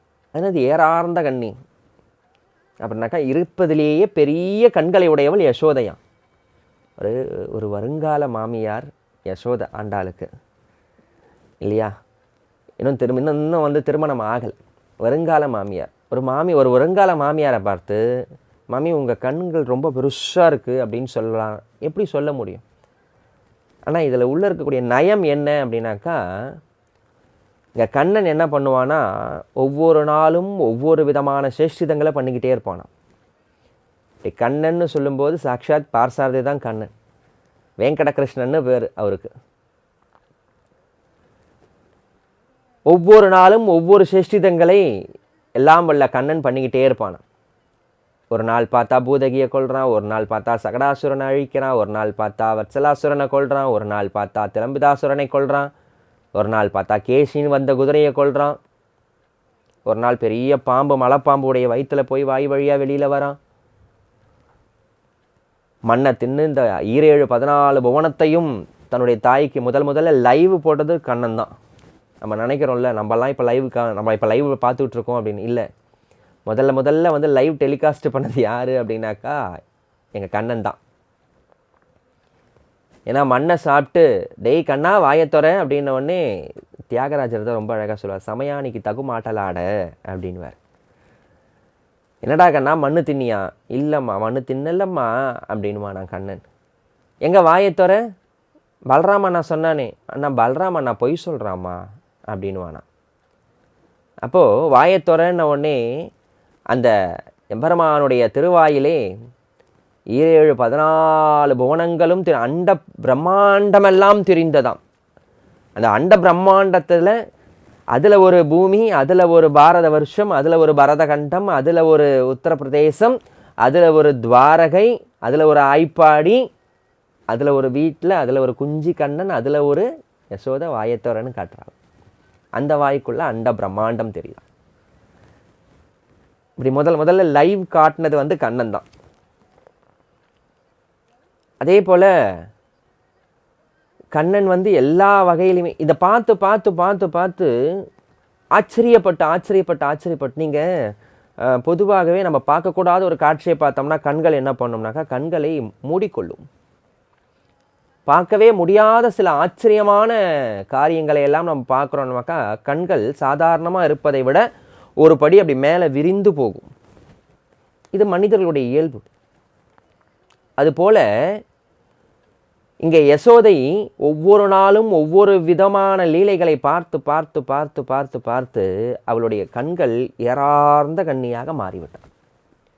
சரி, யசோதைக்கு மாறலாம், லீலையை பார்த்தா அதனால் வந்து ஏறார்ந்த கண்ணின்றது பொருந்தும். இங்கே எப்படி சகபத்னியாம் விசாலாட்சியாம்னு வரும் அப்படின்னா, ராமருடைய அழகு காகுத்தான்னு சொல்கிறாரே ஆழ்வார் இல்லையா, அப்பேற்பட்ட அழகு. ராமர் அப்படி ஒரு கையில் வில்ல பிடிச்சி ஒரு பக்கம் அம்புரா தூணி அப்படி நிறுத்தி சுவாமி மைவண்ணன் அருங்குஞ்சி குழல் பின் தாழன் ஆழ்வாருடைய பாசுரம். உன் மைவண்ணம் அங்கு கண்டேன், உன் கைவண்ணம் கால்வண்ணம் அங்கு கண்டேன், உன் கைவண்ணம் இங்கு கண்டேன்னு ஆழ்வார் சொல்கிறாரே, கம்பநாட்டு ஆழ்வார் இல்லையா? அகலிகைக்கு சாப விமோச்சனம் கொடுக்குறார். அதுக்கு முன்னாடி தாடகையை கொள்கிறாரு. அகலிகைக்கு சாப விமோச்சனம் கொடுத்தோடனே கம்பநாட்டு ஆழ்வார் எடுக்கிறார். உன் கைவண்ணம் அங்கு கண்டேன், கால்வண்ணம் இங்கு கண்டேன் அப்படி. அப்பேற்பட்ட அழகு, அந்த அழகை மோகித்து மோகித்து பார்த்து பார்த்து பார்த்து ரசித்து ரசித்து ரசித்து ரசித்து ரசித்து சீதை பக்கத்திலேயே அமர்ந்துட்டு இருக்கார் இல்லையா? அவள் என்ன பண்ணுறாளாம் பார்த்து பார்த்து அப்படியே கண்கள் பெருசாகிடுச்சான் சீதாம்மாக்கு. அதை சொல்கிறார் வால்மீகி. சகபத்னியாம் விசாலாட்சியாம் நாராயணம் உபாகமத்து அப்படின்னு. ஏன் அவருக்கு தானே பட்டாபிஷேகம், அவர் மட்டும் போயிருக்கலாமே. ஒரு சந்நிதிக்கு போகிறோம், ஒரு பெருமாளை சேவிக்கணும் அப்படின்னு சொன்னோம்னாக்கா குடும்பம் சகீதமாக போகணும், நம்ம மட்டும் தனியாக போகக்கூடாதான். அப்போது உன்னுடைய மனைவியான சீதையும் அழைத்து கொண்டு இந்த நாராயணரை போய் நீ அப்போ அவருக்கு ஆதி நாராயணன்னு பேர், ஆதி ஜெகநாதன்னு பேர். யாருக்கு? இப்போ ஸ்ரீரங்கத்தில் இருக்கார் இல்லையா, அவருக்கு. அதுக்கப்புறமா பட்டாபிஷேகம் தடைப்பட்டது. அதுக்கப்புறமா சுவாமி காட்டுக்கு எழுனார். வெய்யோன் தன் விழிசோதி மறைய மையோ மரகதமோ மறிக்கடலோ மழை ஐயோ இவன் வடிவழகு என்பதோர் அழியா அழகுடையான் என்று கம்பநாட்டாழ்வார் சொல்கிறார். இது ரொம்ப அழகான பாசுரம் கூட, கம்பநாட்டாழ்வார்து. சுவாமி தண்டகாரண்யத்துள்ள நுழையிறாராம். அப்படி நுழையும் பொழுது சூரியன் என்ன பண்ணுதான்? வெய்யோன்னா சூரியன், வெய்யோன் தன் விரிசோதி மறைய, அந்த தன்னுடைய கிரணங்களை எல்லாம் சூரிய பகவான் அப்படியே உள்ளே அழுத்திக்கிட்டு போகிறாராம். ஏன் அப்படின்னாக்கா, தனக்கு முன்னே ஒரு பிரகாசமான சூரியன், தன்னை விட 1000 கோடி சூரிய பிரகாசமாக எம்பெருமான் வருகிறார் ஸ்ரீராமச்சந்திரன். ஆனால் நம்ம அவர் முன்னாடி வந்து காட்டக்கூடாது தன்னுடைய கிரணங்களை அப்படின்னு சொல்லி தன்னுடைய கிரணங்களை எல்லாம் மறைத்து கொண்டு சூரியன் மறைகிறானாம். சரி, எப்படி போகிறார் ராமர்? இளையானோடும் பொய்யே எனும் இடையாளோடும் போனான் அப்படின்னு தான் ஆழ்வாருடைய வாக்கு, கம்பநாட்டு ஆழ்வாருடைய வார்த்தை. தம்பி போகிறாரு, பொய்யே எனும் இடையாள் சீதா பிராட்டி போகிறா. சரி, எங்கே போகிறாங்க? அப்போ எப்படி இருக்கார் ராமர் பார்க்க அப்படின்னாக்கா, மையோ அப்படின்றார். ராமருடைய அந்த அழகுக்கு சொல்கிறேன் அடியே. முதல் எடுத்தோடனே ராமருடைய திருமேனி வந்து மையை போல அழகாக உள்ளதா, கருமையாக உள்ளது. ஆனால் மைய்க்கு குளிர்ச்சி தன்மை உண்டு. ஆனால் ஒரு வாட்டி வச்சுட்டு அழுதுட்டோம் அப்படின்னு சொன்னோம்னாக்கா அந்த மை வந்து விழுந்துடும், அதுக்கப்புறமேட்டு இருக்காது. ஆனால் எம்பெருமான் அப்படி கிடையாது. மையோ மரகதமோ அப்படின்ற, மரகத பச்சை அப்படின்னு சொல்கிறோம் இல்லையா, அது. அந்த மரகத பச்சை அப்படின்றது குளிர்ச்சி பொருந்தியதாக இருக்கும், ஆனால் விஷத்தன்மை உண்டு மரகத கல்லுக்கு. சரி, அப்போ மையோ மரகதமோ மறிக்கடலோ, சரி கடலை போல வற்றாததாக இருக்கிறானா அப்படின்னு கேட்டால் இல்லை, அவங்ககிட்ட கோபமே கிடையாது எம்பெருமான் கிட்ட. கடலில் கோபம் அப்படின்னு சொல்லக்கூடிய உப்பு கரிக்குமே, அப்போது அவங்ககிட்ட நம்ம கோபத்தை எதிர்பார்க்க முடியாது. இப்போ மையோ மரகதமோ மறிக்கடலோ மழை முகிலோ அப்படின்ற, மழை முகில், மழை பொழிவதற்காக மேலிருந்து கீழிறங்கி வரக்கூடிய மேகக்கூட்டங்கள். அப்போ அது நமக்கு வந்து பொருத்தமாக இருக்குமா அப்படின்னு கேட்டால், ஒரு வாட்டி தான் மழை பொழியும், அதுக்கப்புறமா மேகம் கரைஞ்சிரும். ஆனால் இங்கே எம்பெருமான்கிட்ட எத்தனை முறை போய் நின்னாலும் அவன் நமக்கு காட்சி கொடுப்பான், அவன் நமக்கு சேவை சாதிப்பான், அவன் நமக்கு கருணையை பொழிவான். அப்போ இந்த ஓமையும் பொருந்தாது. மையோ மழை முகிலோ மறிக்கடலோ ஐயோ இவன் வடிவழகி என்பதோர் அழியா அழகுடையான் என்று கம்பநாட்டாழ்வார் சாதிக்கிறார். அப்பேற்பட்ட அழகு ராமபிரானுடைய அழகு. இதை பார்க்கிறார். பார்த்து முடித்த பிறகு மீண்டும் சீதையை வந்து தாயாரை வந்து ராவணன் கொண்டு போகிறான், அசோகவனத்தில் வைக்கிறான். ஆஞ்சநேயருடைய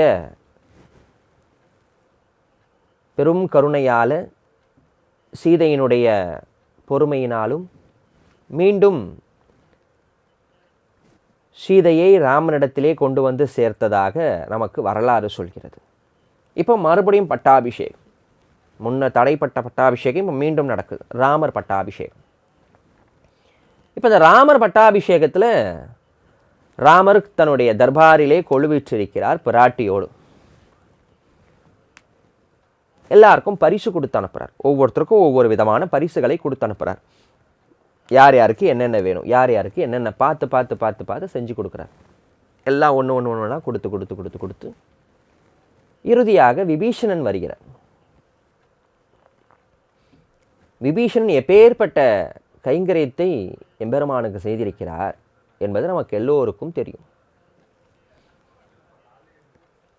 அந்த விபீஷணனுக்கு என்ன பரிசு கொடுக்கிறது, தக்க பரிசாக கொடுக்க வேண்டும்.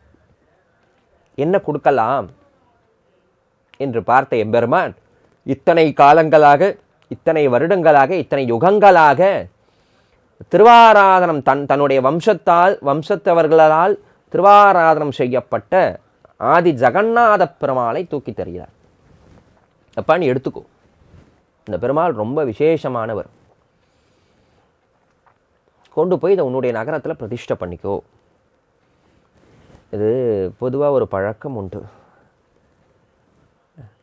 பெருமாள் திருவாராதனம் பண்ணும் பொழுது என்ன பண்ணுவோம் அப்படின்னாக்கா, எது கேட்டாலும் கொடுத்துருவா,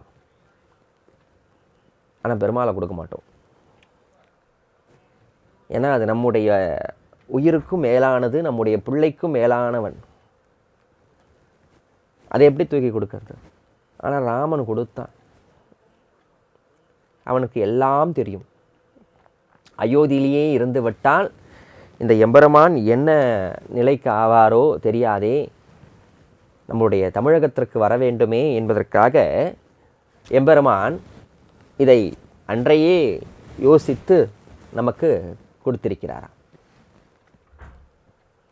இப்போ சுவாமி அதே விமானம், திருமண தூண்கள், பிரணவாகார விமானத்தோடு உள்ளே பெரிய பெருமாள் இருக்கிறார்.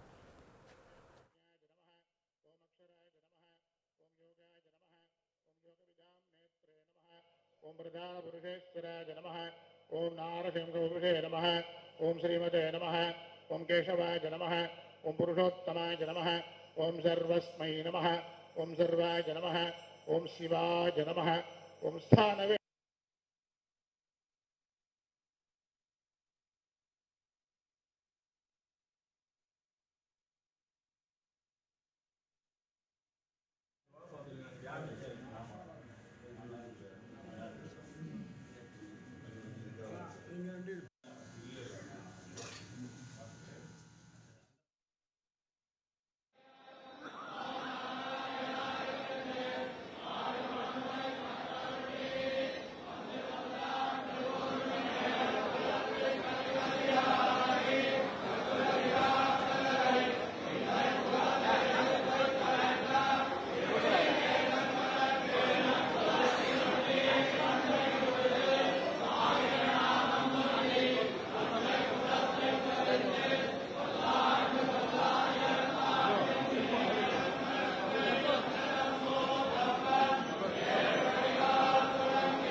விற்பெரும் விழவும் கஞ்சனும் மல்லும் வேழமும் பாகனும் வீழ சிற்றவன் தன்னை புறமெறி செய்த சிவனொரு துயர்களை தேவை பற்றலர் வீய கோல் கையில் கொண்டு பார்த்தன் தேர்முன் நின்றானை சிற்றவை பணியால் முடி துறந்தானை திருவள்ளிக்கேணி கண்டேனே என்ற திருமங்கையாழ்வாருடைய பாசுரத்திற்கு ஏற்ப நம் கண்முன்னே இப்பொழுது திருமங்கை ஆழ்வாரால் திருவாராதனம் செய்து மங்களாசாசனம் செய்யப்பட்ட பார்த்தசாரதியை நாம் கண்குளிர கண்டு கொண்டிருக்கிறோம். இதற்கு பகல் பத்து ராப்பத்து அப்படின்னு சொல்லுவோம். இந்த ஏகாதசி திருவிழாவை ஒட்டி திரு அத்தியன உற்சவம் என்று சொல்லுவோம். இந்த திரு அத்தியன உற்சவத்திலே முத்தாய்ப்பான சில நாட்கள் எல்லாம் உண்டு. அதிலும் மிக முக்கியமான நாட்கள் என்று சொல்லக்கூடிய இந்த ஏகாதசி பெருவிழா ராப்பத்திலே முதல் நாளாக இன்று எம்பெருமான் அந்த பரமபதவாசல் வழியாக யாருக்கு காட்சி தருகிறார் என்பதுதான் மிகப்பெரிய ஒரு கேள்வி. மக்கள் எல்லோரும் என்ன நினைக்கிறோம் அப்படின்னாக்கா, அந்த வாசல் வழியாக நம்ம வந்தோம்னாக்கா நமக்கு எம்பெருமான் சொர்க்கம் கொடுப்பார் அப்படின்னு. சொர்க்கவாசல் அப்படின்னு சொல்கிறது, பரமபதவாசல் அப்படின்னு சொல்கிறது. அந்த பரமபதவாசல் யாருக்காக? இந்த திருவாய்மொழி திருநாள் என்பது யாருக்காக அப்படின்னாக்கா, மாறன் அப்படின்னு சொல்லக்கூடிய வேதம் தமிழ் செய்த மாறன் குருகூர் சடகோபன் என்பவருக்காக.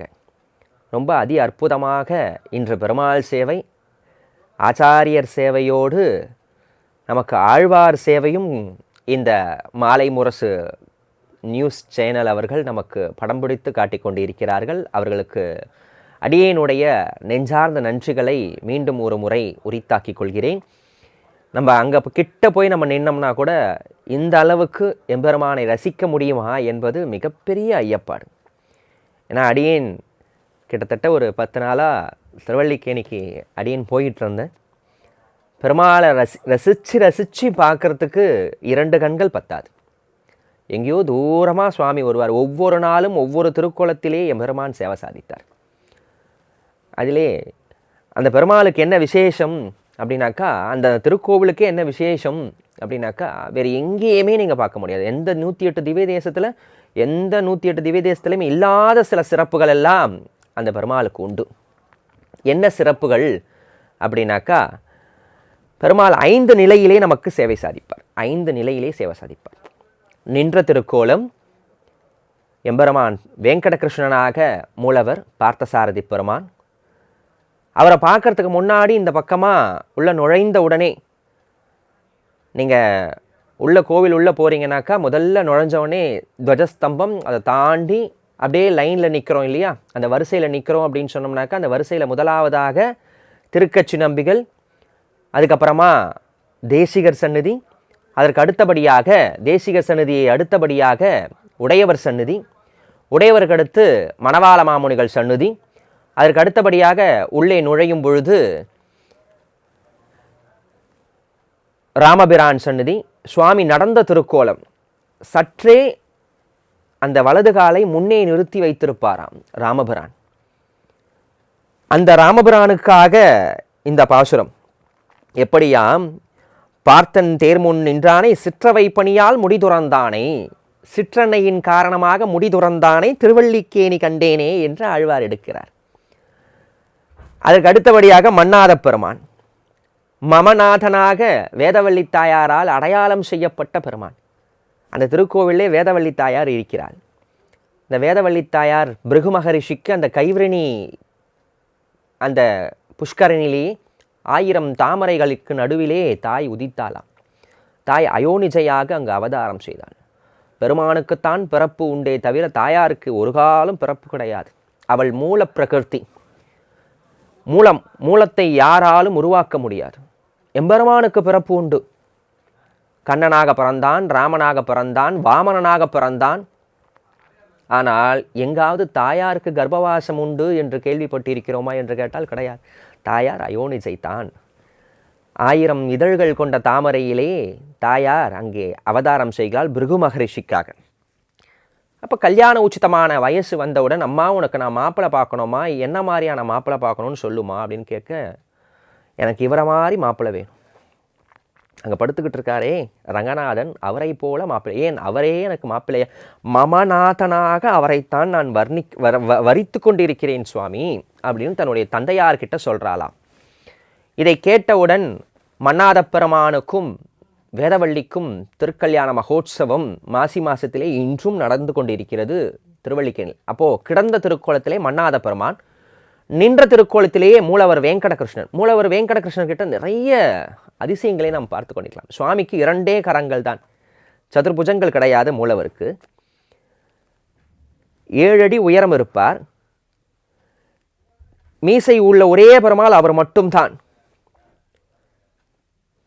கையில் குத்து வாழ் வச்சிருப்பார். நம்ம பெருமாள் சன்னதிக்கு போய் நின்னோம்னா இதெல்லாம் ரசிக்கணும். பெருமாளை எப்படியெல்லாம் ரசிக்கணும். கண்ணை மூடிட்டு தீபாரத்தனை பார்க்கக்கூடாது. சுவாமிக்கு என்னென்ன திருவாபரணம் சாத்தியிருக்காங்க, அதை விட அழகிலும் அழகு அவர் சாத்தி கொண்டு இருக்கக்கூடிய அந்த மல்லி மாலை. பார்த்தசாரதி ஒரு நாளும் அந்த மல்லி மாலை இல்லாமல் வெளியே வர மாட்டார். எப்படி ஸ்ரீரங்கத்திலேயே நம்பெருமாள் அந்த வெற்றி மாலை இல்லாமல், ஸ்ரீரங்கப்பத்தி அப்படின்னு அது அந்த மாலைக்கு பெயர், அந்த வெற்றி மாலை இல்லாமல் புறப்பாடு கண்டொருள மாட்டாரோ அதே போல் மல்லி மாலை இல்லாமல் சென்னை வாசிகளுக்கு நம்பெருமாள் பார்சாரதி தான். அந்த பார்சாரதி மல்லி மாலை இல்லாமல் புறப்பாடு கண்டொருள மாட்டார், ஒரு நாளும் இருக்க மாட்டார். அப்பேற்பட்ட அழகு மல்லி அவருக்காகவே தோட்டம் அமைத்து கைங்கரியம் செய்யக்கூடிய நபர்கள் இன்றும் உள்ளனர். அந்த மல்லி எப்படி இருக்கும் அப்படின்னாக்கா, அவர் தேரோட்டியாக இருந்தார் அல்லவா, அர்ஜுனனுக்கு தேரோட்டியாக சாரத்தியம் செய்தார். அதனால்தான் அவருக்கு பார்த்தசாரதி என்று பெயர். அவருடைய முகம் முழுக்க வடுக்கலாக இருக்கும், வடுக்கலாக இருக்கும். அது என்ன காரணம் அப்படின்னாக்கா, பார்த்தசாரதியாக பார்த்தனுக்கு சாரத்தியம் செய்தார். அப்போ பீஷ்மர் விட்ட அம்புகளை எல்லாம் அர்ஜுனன் பொருட்டு இவர் தன்னுடைய முகங்களிலே தாங்கி கொண்டாராம். ஆதலால் அவருக்கு அந்த முகத்தில் இருக்கக்கூடிய வடுக்கள், முகம் முழுக்க புண்களாக இருப்பதால் அவருக்கு மிளகாய் சேர்ப்பது கிடையாது. நெய்வேத்தியங்களிலே மிளகாய் சேர்ப்பது கிடையாது, மிளகு மட்டுமே சேர்ப்பது ஒரு வழக்கம். இங்கே அப்போ நின்ற திருக்கோலத்திலேயே வெங்கடகிருஷ்ணன் பார்த்தசாரதி. சுவாமி கையில் பாஞ்சஜன்யம் அப்படின்னு சொல்லக்கூடிய சங்கு மட்டும் வைத்திருப்பார். அபயாஸ்தம் உண்டு. சுவாமி 7 அடி உயரம்.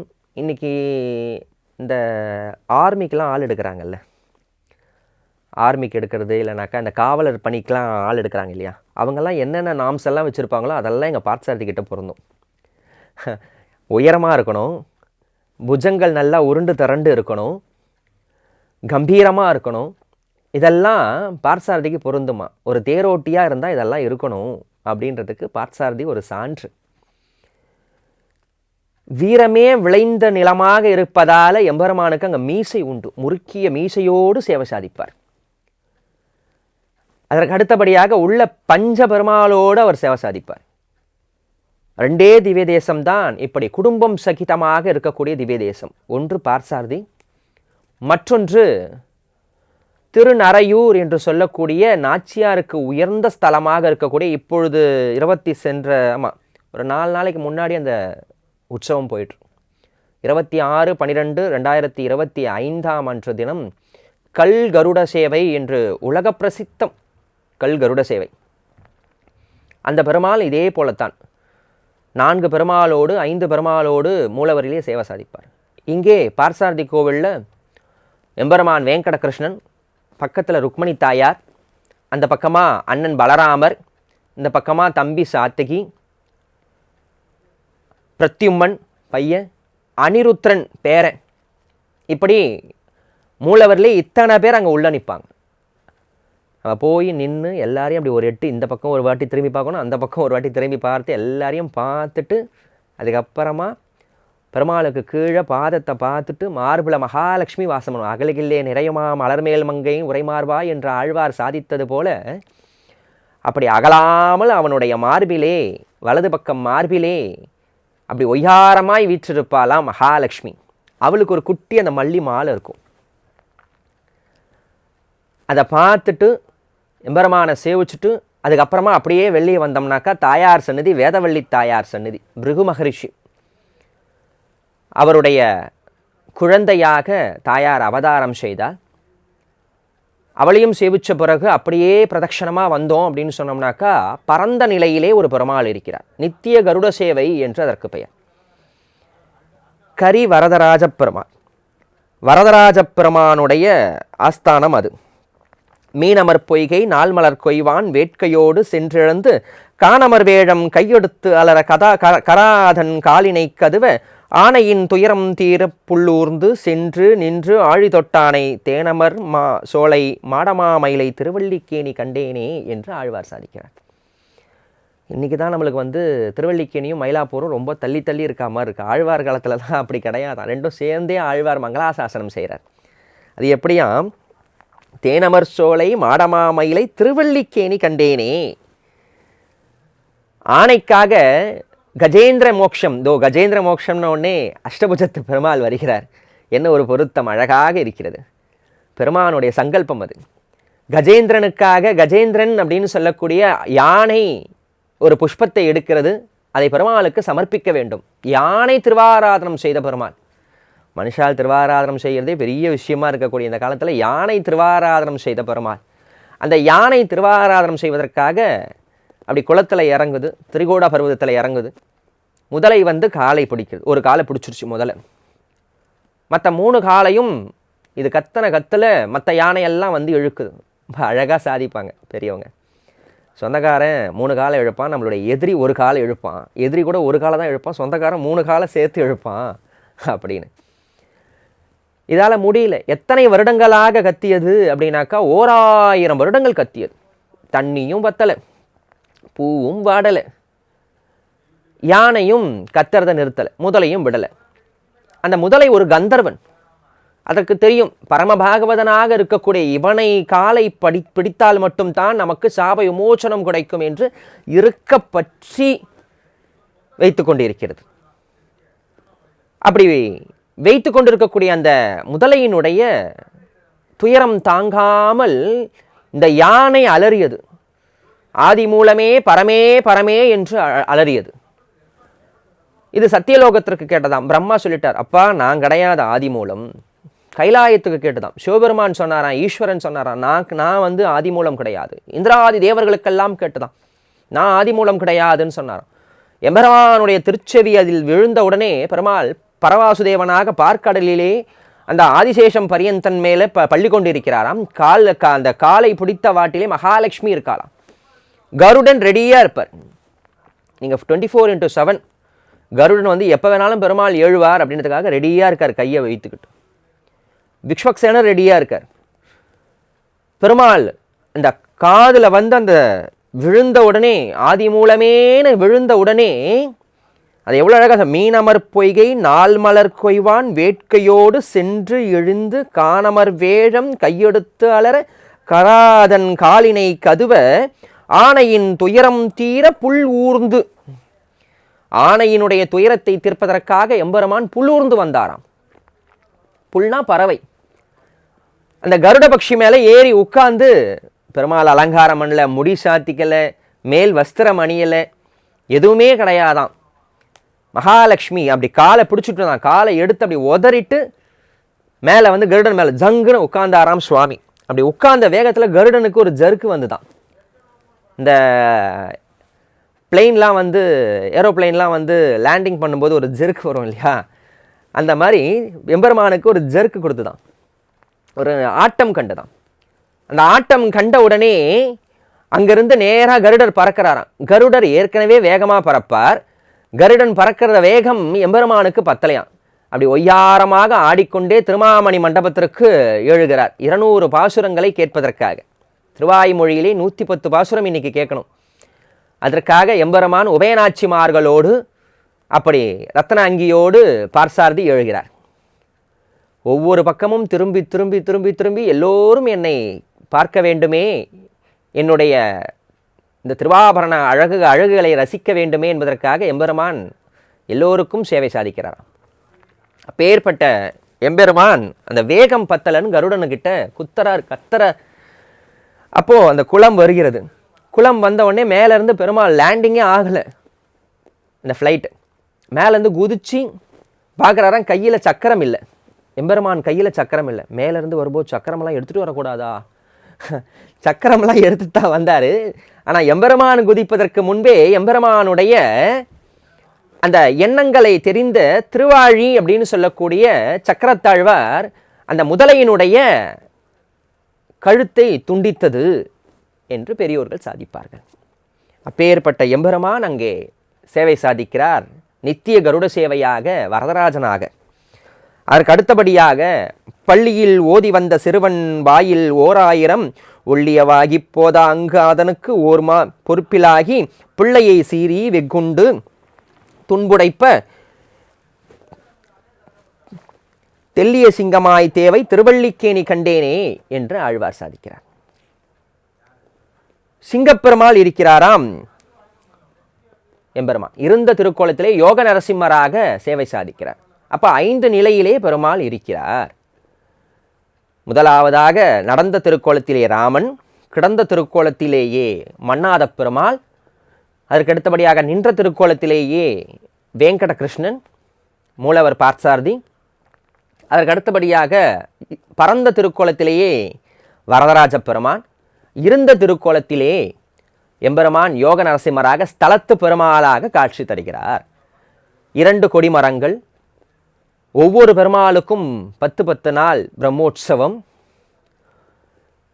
இந்த திரு அத்தியன உற்சவம் திருவாய்மொழி திருநாள் என்று அதி அற்புதமாக சொல்கிறோமே, இந்த உற்சவம் இன்றைய தொட்டு இன்னும் 10 நாட்களுக்கு நடைபெறும்.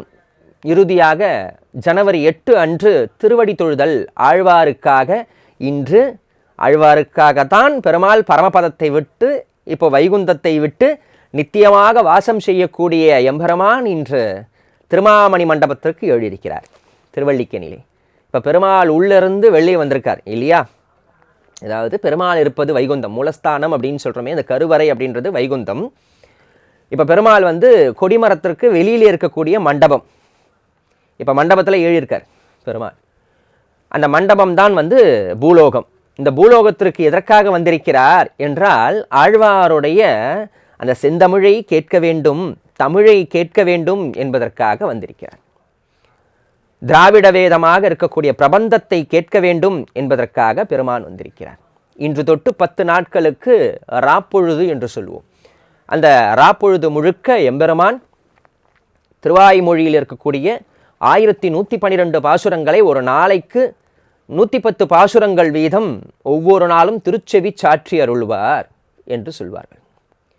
அப்பேற்பட்ட எம்பெருமான் இன்று தொட்டு 10 நாட்களுக்கு ராப்பத்தை கொண்டாடி இறுதியாக 21வது நாளாக இருக்கக்கூடிய அந்த இறுதி நாளை திரு அத்தியன உற்சவத்தினுடைய கடைசி நாள் இயற்பா சாற்றுமுறை செய்து மீண்டும் ஆழ்வார் ஆச்சாரியர்கள் அவர்களுடைய ஆஸ்தானத்துக்கு எழுவார், பெருமாள் தன்னுடைய ஆஸ்தானத்துக்கு எழுவார். அப்படியே நம்ம நரசிம்மரை வலம் ஒரு பிரதட்சணம் வந்தோம்னா அந்த பக்கம் ஆண்டாள் இருப்பா. ஆண்டாள் அந்த கோவிலில் ரொம்ப விசேஷமாக இருப்பா. என்னன்னாக்கா பார்த்தசாரதியோடு, இப்போ பெருமாள் அவர் தானே, மூலவர் அவர் தான் சொல்கிறோம். அப்போ பார்த்தசாரதியோடு திருக்கல்யாணம் பண்ணணுமே, அப்போ வேதவள்ளிக்கு மன்னாத பெருமாளோட திருக்கல்யாணம், அப்போ பார்த்தசாரதி அவனுக்கு தாயார் வேண்டுமே அப்படின்னு சொல்ல பார்த்தசாரதி பெருமானுக்கு ஆண்டாளோடு கல்யாணம் நடக்கும். இன்றைய தினம் நடக்கும், போகி அன்னைக்கு நடக்கும். பொங்கலுக்கு முதல் நாள், தைத்திங்களுக்கு முதல் நாள் போகி அன்றைய தினம் சாயரக்ஷ 6-7 மணிக்கு மேலே ஆண்டாளோடு திருக்கல்யாண மகோத்சவம் நடந்து தாயார் பார்த்தசாரதி பெருமானோடு ஆண்டாள் பார்த்தசாரதியினுடைய கருவறையிலேயே விற்றிருப்பால். அடுத்த பூர நட்சத்திரம் வரும் கிட்டத்தட்ட 1 மாத காலங்கள் தாயார் பெருமானோடு அங்கே எழுதியிருப்பாராம். அப்பேற்பட்ட அதி அற்புதமான திவ்ய தேசம் திருவள்ளிக்கேணி. அடியேனை பொறுத்த மட்டும் சென்னை வாசிகளுக்கு நம்பெருமாள் அப்படின்னு சொன்னால் பார்த்தசாரதி தான். இன்னொரு கூட சொல்லுவாங்க, சுவாமி வேலுக்குடி ரொம்ப அழகாக சாதிப்பார். பார்த்தசாரதி எப்பேற்பட்டவன் அப்படின்னு சொன்னால் பார்த்தசாரதி ஒரு தேத்தாங்கொட்டையை போல என்று சாதிப்பார். அது தேத்தாங்கொட்டைனா என்ன காரணம் என்னன்னாக்கா, ஒரு 40-50 வருஷத்துக்கு முன்னாடி இருந்தவாளுக்கெலாம் தெரியும். இந்த ஆற்றுல கிணறுன்னு ஒன்று இருக்கும், இல்லை குளம்னு இருக்கும் ஊரில். அது கலங்கிடுச்சு அப்படின்னு சொன்னால் அந்த தேத்தாங்கொட்டை, நெல்லி முள்ளித்தலை இதெல்லாம் என்ன பண்ணுவாங்கனாக்கா அந்த குளத்துலையோ அந்த கிணத்துலையோ போடுவாங்க. அது என்ன ஆகும்னாக்கா தெளிவு கொடுக்கும், அந்த தண்ணீரை தெளிவு கொடுக்கும், நீர் தெளிஞ்சு கொடுக்கும்.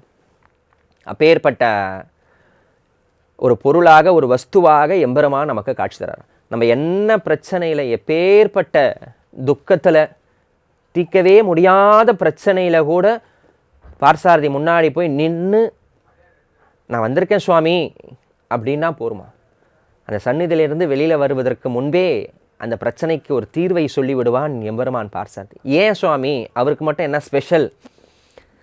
ஒவ்வொரு சுவாமிக்கெலாம் இப்போலாம் ஸ்பெஷல் சொல்கிறாலோன்னு, அந்த மாதிரி பார்சாரதிக்கு என்ன ஸ்பெஷல் அப்படின்னு கேட்டால், எப்பேற்பட்டவன் அப்படின்னாக்கா கீதாச்சாரியன் சுவாமி. அப்படி கலங்கி நின்னானாம் அர்ஜுனன். எதிர்க்க நிற்கிறது தாத்தா பீஷ்மர், பெரியப்பாவினுடைய பிள்ளைகள், என்னுடைய குருமார்கள் கிருபாச்சாரியார், துரோணாச்சாரியார், குருமாரனுடைய மகன் அஸ்வத்தமன், இப்படி எல்லாம் என்னுடைய சொந்தங்களாகவும் என்னுடைய உறவினர்களாகவும் என்னுடைய பந்துமித்திரர்களாகவும் இருக்கிறார்கள். இவர்களை எதிர்த்து நான் சண்டையிட வேண்டுமா கிருஷ்ணா என்று கேட்க, கண்ணன் போரை நிறுத்திவிட்டு 18 அத்தியாயங்களை சாதித்தருளினானாம். அதற்கு கீதை என்று பெயர். அப்பேற்பட்ட கீதையை எம்பெருமான் சாதித்து அர்ஜுனனை தெரிய வைத்தான். எல்லாத்தையும் கேட்டுட்டு அர்ஜுனன் சொன்னானா, நான் திருப்பி சண்டை போடணுமா? நம்மளை மாதிரி, இன்றைக்கி இருக்கக்கூடிய பிள்ளைங்களை மாதிரி இல்லை, எல்லாத்தையும் கேட்டுக்கிட்டு மறுபடியும் முதல்ல இருந்து ஆரம்பிக்கிறான் இல்லையா, அந்த மாதிரி நான் மறுபடியும் சண்டை போடணுமா அப்படின்னு கேட்டானா. அப்போ கண்ணன் சாதித்தானா, சர்வதர்மானம் பிரதிச்சாய மாமேகம் சரணம் பிரஜ அகம் துவ சர்வபாபேயோ மோக்ஷாமி மாசுஷகா என்ற ஸ்லோகத்தை சாதித்தானாம். நீ எதற்கும் பயப்படாத, நான் இருக்கேன். கண்ணன் சொன்னானா, நான் இருக்கிறேன் அர்ஜுனா, நீ சண்டை செய். இல்லை, நான் சண்டை செஞ்சால் அது தப்பு இல்லையா? என்னை யார் காப்பாற்றுவா? நாளைக்கு இந்த பாவத்திலேருந்து என்னை யார் காப்பாற்றுவா கண்ணா அப்படின்னு கேட்க, நீ ஏன் கவலைப்படுற? என்னுடைய பாதத்தை ஒரு முறை சரணம் என்று பிடித்துக்கொள், என்னை மட்டுமே பிடித்துக்கொள், உன்னுடைய பாவங்களை எல்லாம் அழித்து உனக்கு தர்மத்தை நான் தருகிறேன், நிலைநாட்டுகிறேன் என்று சாதித்தருளினான். மாம் ஏகம் சரணம் பிரஜ அகம் துவ சர்வபாபேயோ மோக்ஷாமி மாசுஷகா. பயப்படாது, எதுக்கும் பயப்படாது, மாசுஷகா பயப்படாது, நான் இருக்கிறேன் அர்ஜுனா.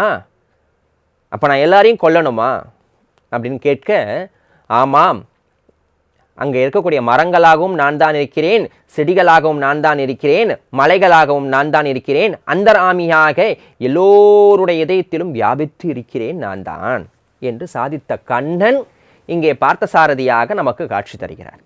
அப்பேற்பட்ட அதி அற்புதமான திவ்ய தேசம் எம்பெருமானுடைய திவ்ய தேசம். திருமங்கை ஆழ்வார் 10 பாசுரங்கள், பேயாழ்வார் 1 பாசுரம், திருமிழிசை ஆழ்வார் 1 பாசுரம். இதில் மூலவர் பெயர் வெங்கடகிருஷ்ணன். சுவாமி நின்ற திருக்கோலத்திலேயே சேவை சாதிக்கிறார். தொண்டை நாட்டு திவ்ய தேசங்களிலே 108 திவ்ய தேசங்களிலே இது 60வது திவ்ய தேசமாக நமக்கு பெரியோர்கள் வகுத்து தந்திருக்கிறார்கள். சுவாமி இன்று தொட்டு 10 நாட்களுக்கு திருமாமணி மண்டபம் என்று சொல்லக்கூடிய அந்த மண்டபத்திலே மாழ்வாருக்காக காட்சி கொடுப்பார். இது அடுத்தபடியாக பிரதானமாக 108 திவ்ய தேசங்களுக்கும் பிரதானமாக இருக்கக்கூடிய திவ்ய தேசம், வைகுந்தத்திற்கும் மேலான திவ்ய தேசம் எது அப்படின்னு சொன்னால் ஸ்ரீரங்கம் தானா. இப்போ ராமன் விபீஷணன் ஆழ்வாருக்கு தன்னுடைய திருவாராதன பெருமாளை எடுத்து தருகிறார். அப்பா, நீ இதை வச்சுக்கோ, இவரை நல்லா பத்திரமா பார்த்துக்கோ. நம்ம ஆற்றுல யாருமே அதை கொடுக்க மாட்டோம், நம்ம யாருமே அதை கொடுக்க மாட்டோம். சுவாமி சாலக்கிராமம் வேணும் சுவாமி அப்படின்னா ஒரு 50-100 சாலக்கிராமம் வச்சு திருவாராதனை பண்ணிகிட்டு இருக்கோம் கூட. இல்லை சுவாமி, என்கிட்ட ரொம்ப கம்மியாக இருக்குது சுவாமி, அடியனுக்கு தெரிந்த நண்பர்களாக இருக்காங்க.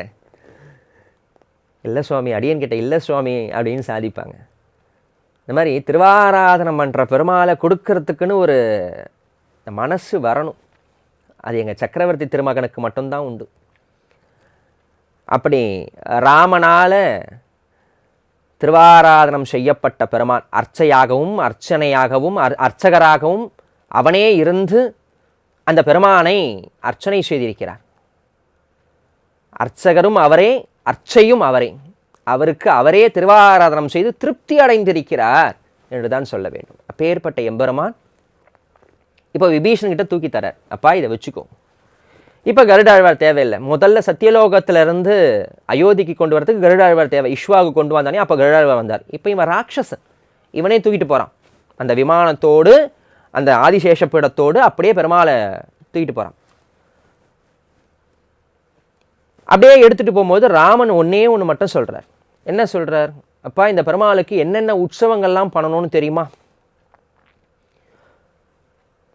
எங்களுடைய சத்தியலோகத்தில் எங்களுடைய மூதாதையர்களில் பிரம்மா கிட்டேருந்து வாங்கும்போது பிரம்மா சொல்லி அனுப்புனார். அப்பா, இவருக்கு ஆதி பிரம்மோற்சவம்னு பேர். அதுக்கு பங்குனி மாதத்திலே உத்தர நட்சத்திரத்திலே ஆதி பிரம்மோற்சவம் செய்ய வேண்டும்.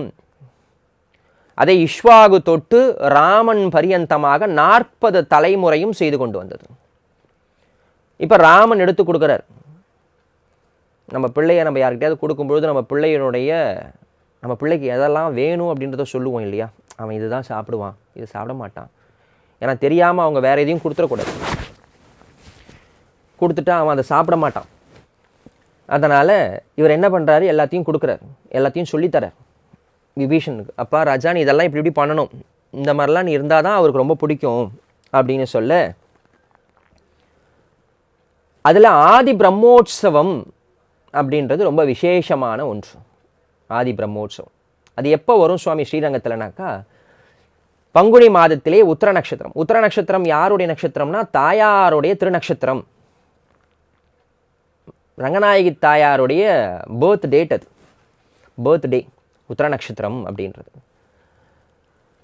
அதே போல் தாயாருக்கும் பெருமாளுக்கும் சேர்த்தியான ஒரு அழகான நாள் அன்றைய தினம்தான். திருக்கல்யாணமும் நடந்தது அன்றைய தான், சேர்த்தின்னு சொல்லுவோம். அந்த அற்புதமான விசேஷம் நடந்ததும் அதுதான். இங்கே இதெல்லாம் விபீஷண ஆழ்வாருக்கு சொல்லி அனுப்புகிறாரு. அப்போது விபீஷண ஆழ்வார் அந்த ஆதிசேஷ பீடத்தோடு அப்படியே எடுத்துக்கிட்டு போகிறாரு.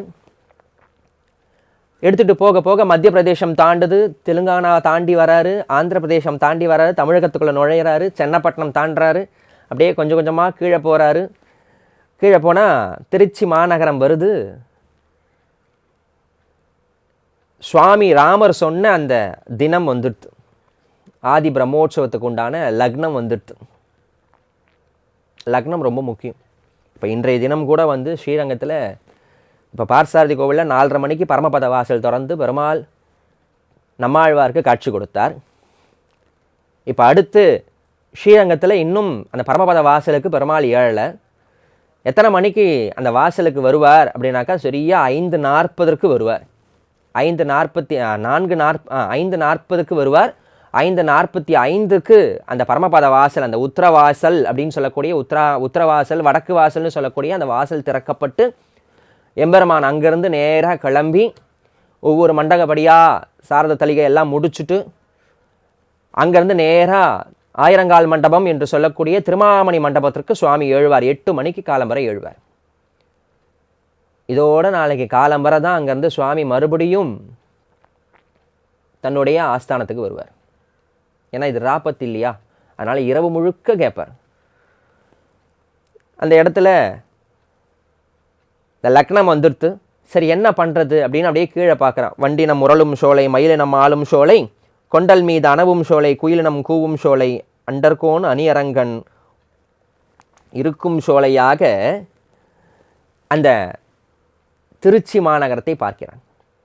அப்போ ஒரு மணல் திட்டு மட்டும் அங்கே இருக்குது. அங்கே ஆல்ரெடி ஒரு ஸ்டேஜ் இருக்குது, எம்பெருமானுக்குன்னு அங்கே ஒரு ஸ்டேஜ் இருக்குது.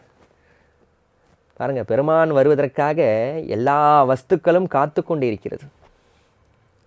அந்த ஸ்டேஜ் அங்கே இருக்குது, அந்த மணல் திட்டு. அப்போ சுற்றி பார்க்குறேன், ஆஹா நீர்வளம் நல்லா இருக்குது, நிலவளம் நல்லா இருக்குது, இயற்கை சூழலாக இருக்குது. அப்போ இந்த இடத்துலையே நம்ம வச்சு அந்த உற்சவத்தை முடிச்சிருவோம் அப்படின்னு சொல்லி கொண்டு வந்து அந்த மணல் திட்டு மேலே அங்கே ஆதிசேஷம் ரெடியாக காத்துக்கிட்டு இருக்கார். இப்போ பெருமாளை கொண்டு வந்து அதில் ஏழை பண்ணியாச்சு. வச்ச உடனே பெருமாளுக்கு 10 நாள் பிரம்மோற்சவம், ஆதி பிரம்மோற்சவம் என்று சொல்லக்கூடிய 10 நாள் உற்சவம் எல்லாம் நடக்குது. இந்த உற்சவம் முடித்த உடனே மறுபடியும் இங்கேருந்து பெருமாளை தூக்கிட்டு போகணும், ஏழை பண்ணணும் இல்லையா? எதுக்காக? தன்னுடைய நாடு இலங்கைக்கு கொண்டு போகணும். அதுதான் ராமபிரானுடைய வாக்கு. அந்த வாக்குக்கு இணங்க சக்கரவர்த்தி திருமகனார் கொடுத்த வாக்குக்கு இணங்க நான் பெருமாளை அழைச்சிட்டு போகணும் அப்படின்றதுக்காக காத்துக்கிட்டு இருக்காரு விபீஷண ஆழ்வார். அப்படி எடுக்கலான்னு அப்படி போகிறாரு, ஏழை பண்ணலான்னு போகிறாரு. பெருமாளை ஏழை பண்ண முடியல. பெருமாள் அப்படியே ஸ்ட்ராங்காக அந்த இடத்துல உட்காந்துருக்கார்.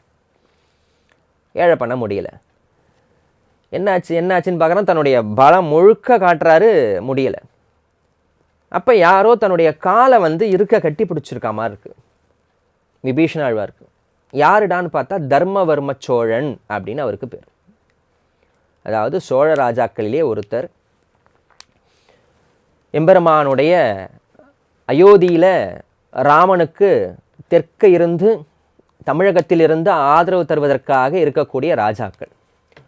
அந்த தர்மவர்ம சோழா எப்பயோ ஒரு நாள் அயோத்தியில் ராமரை பார்ப்பதற்காக சென்றிருக்கிறார். அப்போ இந்த பெருமாளை பார்க்குறார். ஆஹா, எவ்வளோ அழகாக இருக்கார் அந்த பெருமாள் சயனிச்சுக்கிட்டு. இதில் பெரிய விஷயம் என்னென்னா, இப்போ நம்ம வீட்டுக்கு யாராவது வராங்க, நம்ம உள்ளே சயனத்தில் இருப்போம். உள்ளே வாங்க அப்படின்னு கூப்பிட மாட்டோம். நம்ம என்ன பண்ணுவோம், எழுந்து அப்படி முகமெல்லாம் திருத்தி, தலையெல்லாம் திருத்தி, வஸ்திரத்தெல்லாம் திருத்திக்கிட்டு அப்படி போய் நாற்காலியில் உட்காந்துக்கிட்டு சொல்லுங்கள் சுவாமி அப்படின்வோம் இல்லையா? நான் சயனிச்சுக்கிட்டு இருக்கேன், உள்ளே வாங்க அப்படின்னு சொன்னால் சயனம் எப்படி இருக்கும்னு நமக்கு தான் தெரியும். அப்போ எல்லாரையும் நம்ம சயன திருக்கோலத்தில் பார்க்க முடியாது. ஆனால் சயனிச்சுக்கிட்டு இருக்கும் பொழுதே அதி அற்புதமாக இருக்கக்கூடிய பெருமான் அதி சுந்தரமாக இருக்கிறானாம். அந்த பெருமானை தர்மவர்ம சோழா அயோத்தியில் பார்க்குறார். இந்த பெருமாள் நமக்கு வரக்கூடாதா, நம்முடைய தேசத்துக்கு வரக்கூடாதான்னு அப்போ ஒரு பிரார்த்தனையாக சங்கல்பம் வைத்து விட்டு கிளம்பி வந்துடுறார். இப்போ அந்த பெருமாள் இங்கே வந்திருக்கார், தர்மவர்மாவுக்காக வந்திருக்கிறார். தர்மவர்மான் பொருட்டு நமக்கெல்லாம் இங்கே காட்சி தருவதற்காக எம்பெருமான் எழுந்தருளிருக்கிறார். அப்பேற்பட்ட தர்மவர்மா ராஜா அவன் என்ன சொல்கிறான், இல்லை இந்த பெருமாள் இங்கேயே இருக்கட்டுமே, நீ விட்டுட்டு போயிட அப்படின்னு விபீஷண ஆழ்வார்கிட்ட கேட்குறான். கேட்டவொடனே விபீஷன் சொல்கிறான், இல்லை எனக்கு ராமன் இட்ட ஆணை, உன்னுடைய தேசத்தில் கொண்டு போய் இதை பிரதிஷ்டை பண்ணிக்கோ, நீ திருவாராதனம் பண்ணு அப்படின்னு தான் சொல்லியிருக்க.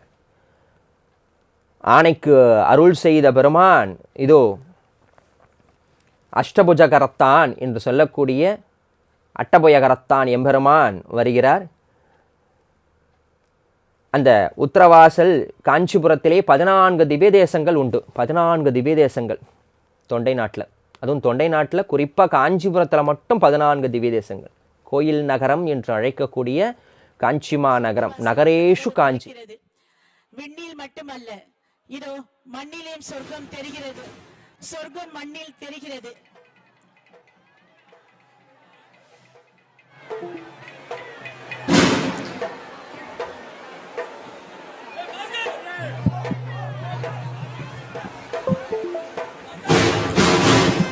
ஆஹா ஆஹா, அருமை அருமை.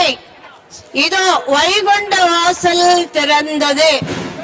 நம் காஞ்சிபுரத்தில் அமர்ந்திருக்கக்கூடிய அஷ்டபுஜ பெருமாள் கோவிலிலே இதோ வைகுண்ட வாசல், வடக்கு வாசல் வழியாக சொர்க்கவாசல் என்று சொல்லப்படுகின்ற அந்த வாசல் வழியாக இதோ பகவான் எழுந்தருளுகின்ற அற்புதமான காட்சியை நாம் சேவிக்கின்றோம். மேல தாள வைபவத்தோடு 8 திருக்கரங்களை உடையவனாக 108 திவ்ய தேசத்திலே இந்த தேசத்தில் மட்டுமே எம்பெருமான் இப்படி ஒரு அற்புதமான ரூபத்தோடு இந்த காஞ்சி ஸ்தலத்திலேயே அட்டபுஜ கோவிலில் தான் சொர்க்கவாசல் அமைந்திருக்கின்றது. அந்த வாசல் இதோ திறக்க கோவிந்தா கோவிந்தா கோவிந்தா என்று பக்தர்கள் எல்லோரும் கோவிந்த நாமத்தை சொல்லிக்கொண்டு லட்சோபலட்சம் பக்தர்கள் இதோ கோயிலின் வாசலில் இவனுக்காக இந்த அட்டபுயகரத்தானை நீ யார் என்று அதிசயப்பட்டு ஆச்சரியப்பட்ட திருமங்கை ஆழ்வாரால் மங்களாசாசனம் செய்யப்பட்ட இந்த அற்புதமான எம்பெருமான் இதோ வடக்கு வாசல் வழியாக வைகுண்ட வாசல் வழியாக எழுந்தருளுகின்ற அற்புதமான காட்சி. வண்ண வண்ண மலர்களால் அலங்கரிக்கப்பட்டு பார்க்கின்ற இந்த தோற்றம் நமக்கு ஸ்ரீவைகுண்டத்தை அப்படியே படம் பிடித்து காட்டுவதை போல அமர்ந்திருக்கின்ற இந்த அற்புதமான நிலையை நாம் காண்கின்றோம். இதோ கோவிந்த அப்பேற்பட்ட இந்த அட்டபயகரத்தான் 14 திவ்ய தேசங்கள் காஞ்சிபுரத்திலே உள்ளது. 13 திவ்ய தேசங்களிலே இந்த பரமபத வாசல் என்று சொல்லக்கூடிய வைபவம் கிடையாது. அது இந்த பெருமாளுக்கு மட்டுமே உண்டு. ஏன் இந்த பெருமாளுக்கு மட்டும் உண்டு, மற்ற 13 பெருமாளுகளுக்கு கிடையாதே, ஏன் இவருக்கு மட்டும் உண்டு? இந்த வடக்கு வாசல் உத்தரவாசல் என்று சொல்லக்கூடிய இந்த பரமபத வாசல் எதற்கு இந்த சந்நிதியில் மட்டும் உண்டு என்று கேட்டால், ஆணை அன்று அப்படி அலறி தன்னுடைய கைங்கரியத்தை மேற்கொள்ள தான் கையிலே வைத்திருக்கக்கூடிய புஷ்பத்தை கொண்டு வந்து பெருமாளுக்கு சேர்க்க வேண்டுமே என்று நினைப்பதற்காக அலறி கதறி ஆதி மூலமே என்று கத்திய போது வந்த பெருமாள் இவர் மட்டும்தான். பெருமாள் இங்கு விசேஷமாக 8 கரங்களிலே இருப்பார். 7 கரங்களிலே ஆயுதம் இருக்கும். பெருமானுடைய மூலஸ்தானத்தில் இருக்கக்கூடிய சுவாமியினுடைய திருக்கரத்திலே 7 கைகளிலே ஆயுதங்கள் இருக்கும். ஆனால் ஒரு கையில் மட்டும் ஒரே ஒரு புஷ்பத்தை கையில் வைத்திருப்பாராம். தாமரை புஷ்பத்தை கையில் வைத்திருப்பாராம். இந்த கமலத்தை கையில் வைத்திருப்பார். அது எதனுடைய அடையாளம் அப்படின்னாக்கா, அந்த யானை தனக்காக 1000 வருடங்களாக துன்பப்பட்டதே, அந்த யானையினுடைய பாசத்தையும் பக்தியையும் அன்பையும் பிரதிபலிக்கும் வண்ணமாக எம்பெருமான் அந்த யானையினுடைய பரிசாக அந்த புஷ்பத்தை தன்னுடைய கையிலே இன்றளவும் சாதித்து கொண்டிருக்கிறார். அப்பேற்பட்ட யானைக்கு அருள் செய்த பெருமான் நமக்காகவும் அருள் செய்வாரோ என்று நாமெல்லாம் அந்த எம்பெருமானை வேண்டி விரும்பி ஆழ்வார் ஆச்சாரிய பெருமக்களுக்கு இதோ இப்பொழுது மாலை பகுமானங்கள் எல்லாம் கோவில் மரியாதைகளாக நடந்து கொண்டிருக்கிறது. எம்பெருமானுடைய திவ்ய தேசம் அட்டபுயகரத்தான் என்ற திவ்ய தேசம்.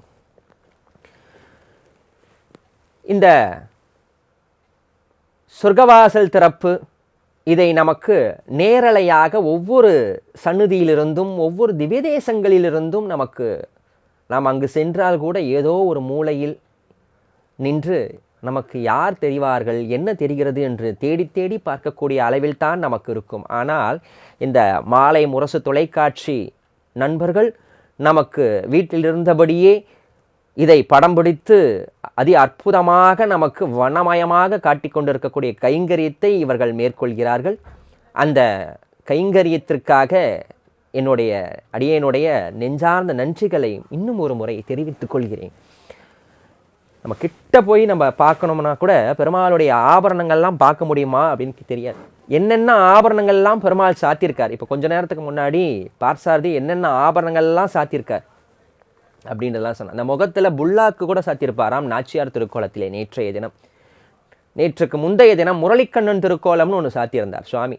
ஒரு காலை மடித்து ஒரு கால் மேலே போட்டு ஒரு காலை தொங்க போட்டு சுவாமி கையிலே புல்லாங்குழலோடு காட்சி கொடுக்கக்கூடிய அதி அற்புதமான காட்சி. அந்த புல்லாங்குழலோடு இருக்கும் பொழுது அந்த மூக்கிலே புல்லாக்கு மட்டும் இருக்கும், வைர புல்லாக்கு இருக்குமா.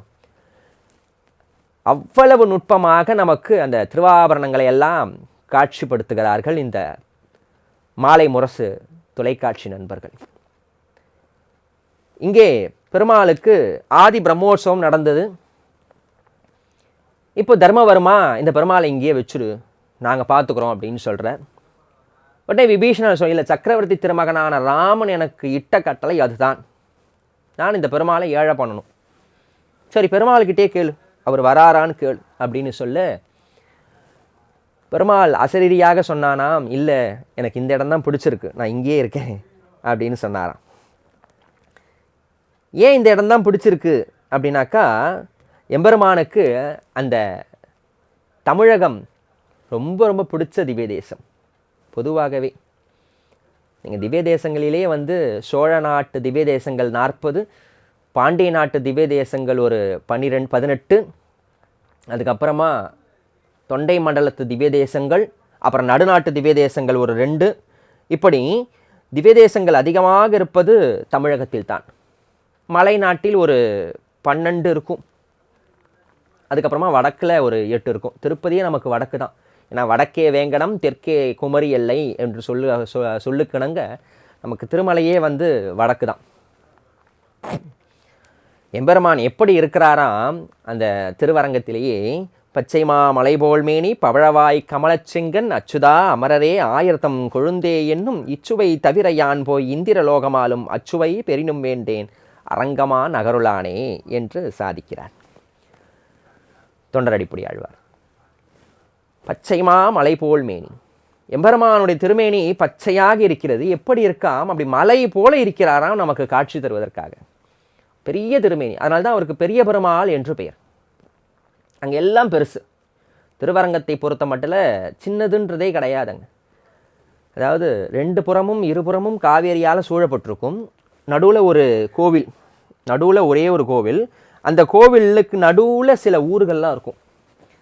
அது பொதுவாக என்ன பண்ணுவோன்னா, சில ஊர்களுக்கு நடுவில் கோவில் இருக்கும்.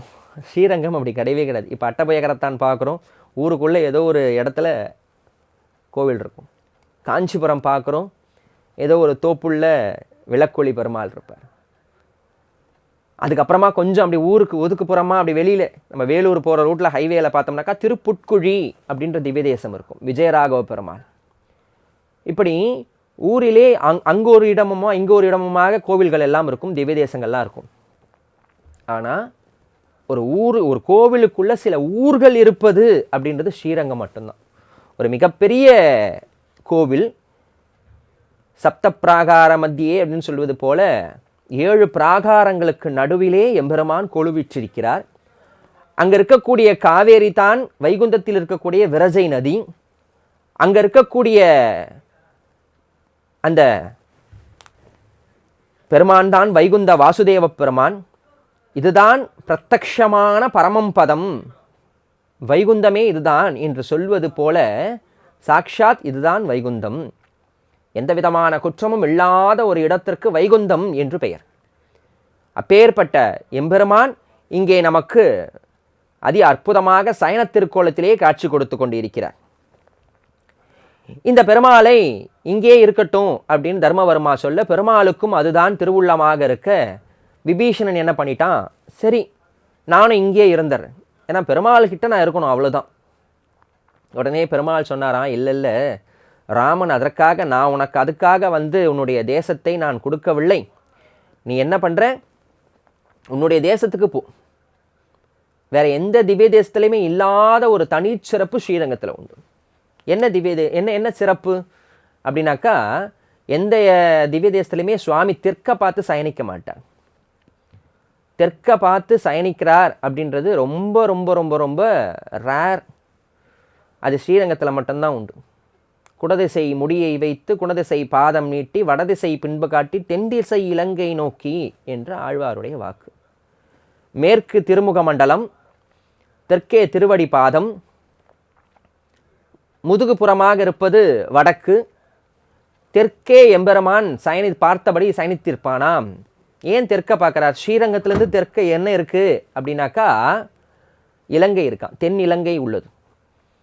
அந்த தென் இலங்கை, நான் உன்னுடைய திவ்ய தேசத்தை, நான் உன்னுடைய தேசத்தை பார்த்தபடியே நான் இந்த இடத்திலேயே சயனித்து கொண்டிருக்கிறேன், நீ கவலைப்படாத, நான் எப்பயுமே உன்னுடைய தேசத்தை கடாட்சித்து கொண்டே இருப்பேன் என்று ஆழ்வார் விபீஷண ஆழ்வாருக்கு பெரிய பெருமாள் சாதிக்கிறார். அந்த விபீஷண ஆழ்வாருக்கு பெரிய பெருமாள் சாதித்தபடி இன்றைய தினமும் தெற்கு பார்த்து சயனித்து கொண்டிருக்கிறார். உள்ளூர்ந்த பெருமான் இதோ நமக்கு அடையாறிலிருந்து அழகான காட்சி, கருட சேவை காட்சி. சுவாமி வைர முடி தரித்து பெரிய திருவடி என்று சொல்லக்கூடிய கருடன் மீது காட்சி தருகிறார். வைனதேயன் என்று அவருக்கு பெயர் கருடாழ்வாருக்கு. அப்பேற்பட்ட வைனதேயன் வேதங்கள் எல்லாம் வேண்டி விரும்பி கேட்கக்கூடிய கருடாழ்வார். அப்பேற்பட்ட வேதத்தின் மீது எம்பெருமான் வேதத்தினுடைய சாராம்சமாக நானே இருக்கிறேன் என்பதை காட்டுவதற்காக இதோ கருட வாகனத்தின் மீது எம்பெருமான் ஏழு இருக்கிறார்.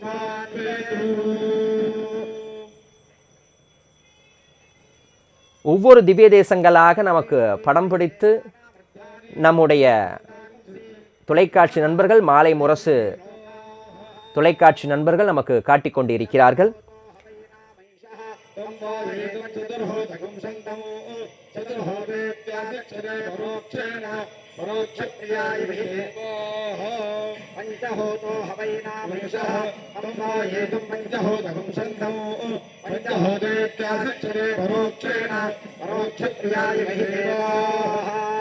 அக்னின்னப்பாதவృత్తిகாः நக்ஷத்ரம் தேவம் பிரியம் தமாசாந்தி லக்ஷணம் அபியாசஞ்சுஹோதன யஸ்ய வாங்குரஸ்பியோ யஸ்ய கேதுவः யஸ்யேனோ விஸ்வபூதநாதசர்வாः சகிருத்திகாவிருஷதம் சகாः அக்னின்னோ தேவசுவிதே ததாது.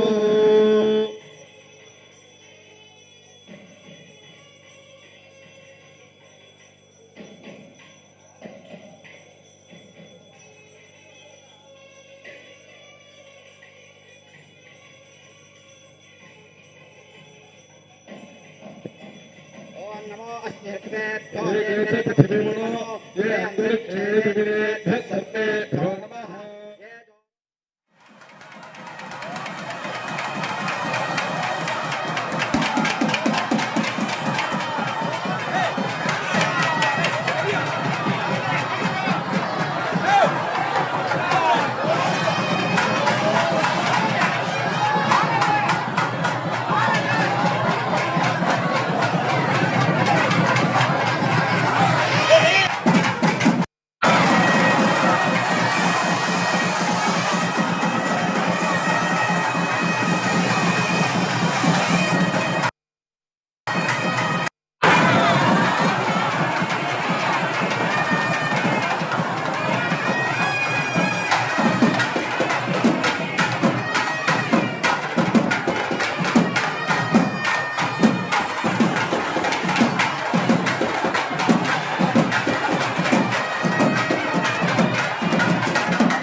எம்பெருமான் எல்லாம் வல்ல பரவாசுதேவன் ஸ்ரீரங்கத்திலேயே தெற்கு முகமாக சேவை சாதிப்பது விபீஷணன் ஆழ்வாருக்காக. அந்த ஸ்ரீரங்கத்திற்கு இப்பொழுது தான் ஸ்ரீரங்கம் என்று பெயர் வந்ததாம். இதற்கு முன்னாடி என்ன பெயரோ தெரியாது.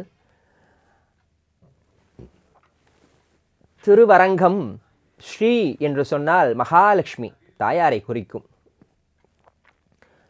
தாயாருடைய நிறுத்தஸ்தானமாக தாயார் வந்து நடனமாடக்கூடிய அதி அற்புதமான இடமாக அந்த இடம் இருப்பதால், தாயாருக்கு உகந்த இடமாக இருப்பதால் அந்த ஊருக்கு திருவரங்கம், ஸ்ரீரங்கம்.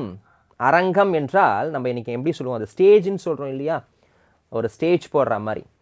தாயார் வந்து எம்பெருமானுடைய திருமார்பிலேயே அப்படி நடனமாடக்கூடிய அதி அற்புதமாக கொலுவிற்றிருக்கக்கூடிய அதி அற்புதமான திவ்ய தேசமாக திருவரங்கம் நமக்கு சேவை சாதிக்கிறது. இதில் பெருமாள் விபீஷணனுக்காக தெற்கு முகமாக சேவை சாதிக்கிறார். அதை தொடர்ந்து பெருமானுக்கு நிறைய உற்சவங்கள் உண்டு. வருடத்திற்கு 365 நாட்களிலே 365 நாட்களும் சுவாமிக்கு உற்சவங்கள் தான். இல்லை, பிரதானமாக இருப்பது 4 உற்சவங்கள். இந்த மார்கழியிலேயே திரு அத்தியன உற்சவம் என்று சொல்லக்கூடிய உற்சவம் நாம் இப்போது ரசித்து கொண்டிருக்கிறோம், கண்ணார கண்டு கொண்டிருக்கிறோம். அதற்கு அடுத்தபடியாக தை மாதத்திலேயே தை உற்சவம், பிறகு மாசியிலே மாசி பிரம்மோற்சவம், தெப்பல் உற்சவம் என்று சொல்லுவோம் மாசியிலே. பிறகு பங்குனியிலே ஆதி பிரம்மோற்சவம், அதுதான் தாயாரோடு சேர்த்தி நடக்கும். 2 சேர்த்தி உண்டு தாயாரோடு பெருமாளுக்கு. அங்கே அந்த 10 நாள் உற்சவத்திலே 6ஆம் திருநாள் அன்னைக்கு சுவாமி உறையூருக்கு எழுவார். உறையூரிலே கமலவள்ளி நாச்சியாரோடு சேர்த்தி, மீண்டும் 9வது நாளாக உத்திர நட்சத்திரத்திலே பெரிய பிராட்டி என்று அழைக்கக்கூடிய ரங்கநாயகி தாயாரோடு சேர்த்தி நடக்கும். அந்த கோவில் அப்படின்னு சொன்னாலே அது ஸ்ரீரங்கத்தை தான் குறிக்கும். மற்ற கோவிலுக்கெல்லாம் சொன்னோம்னாக்கா அட்டபயகரத்தான் கோவிலுக்கு போயிட்டு வரும், தேவராஜ பெருமாள் சன்னதிக்கு போயிட்டு வரும், பெருமாள் கோவிலுக்கு போயிட்டு வரும் அப்படின்னு சொல்கிறோம் இல்லையா. கோவில் அப்படின்னு சொன்னாலே அது ஸ்ரீரங்கத்தை மட்டும் தான் குறிக்கும். எல்லாம் வல்ல அந்த பரவாசுதேவனாக இருக்கக்கூடிய பெரிய பெருமாள் அந்த ஸ்ரீரங்கத்திலேயே நம்பெருமாள் அந்த கிளி மாலைகளோடு, பாண்டியன் கொண்டையோடு, ரத்ன அங்கியோடு இங்கே நமக்காக அந்த பரமபத வாசல் கடந்து திருமங்கையாழ்வாருக்காகவும் நம்மாழ்வாருக்காகவும் சேவை சாதித்த பெருமான் நமக்காகவன்றோ இங்கே சொர்க்கவாசல் அந்த பரமபத வாசல் தொடங்கி ஒவ்வொருவராக எம்பெருமான் வழிவிட்டு எல்லாரும் போங்க நான் பின்னாடி வரேன் என்று சொல்வது போல எல்லா அர்ச்சகர்களும் எல்லா வேத பாராயணம் செய்யக்கூடியவர்களும் அதோ பாண்டியன் கொண்டையோடு வைர அபய அஸ்தத்தோடு ரத்தன அங்கியோடு எம்பெருமான் கிளி மாலை தரித்து, இந்த கிளி மாலை அற்புதமான கிளி மாலை. ஆண்டாளுக்கு கையில் கிளி இருக்குமா, அந்த கிளிக்கு ஆண்டாள் ஒரு வார்த்தையை பழகி வச்சிருக்காளாம். கோவிந்தா சொல்லு, கோவிந்தா சொல்லு, கோவிந்தா சொல்லு.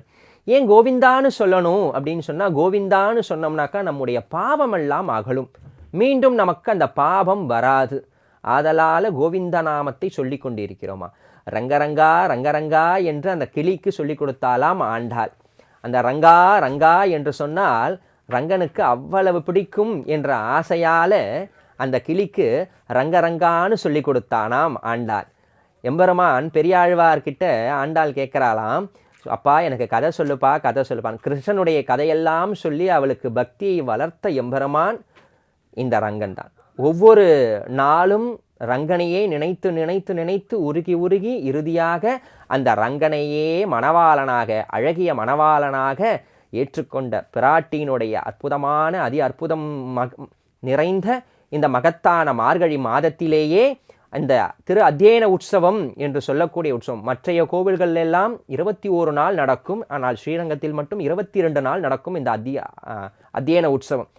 மற்ற கோவில்களெல்லாம் மற்ற திவ்ய தேசங்களெல்லாம் 21 நாட்கள், அதாவது அமாவாசைக்கு மறுநாள் நடக்கும் இந்த உற்சவம்.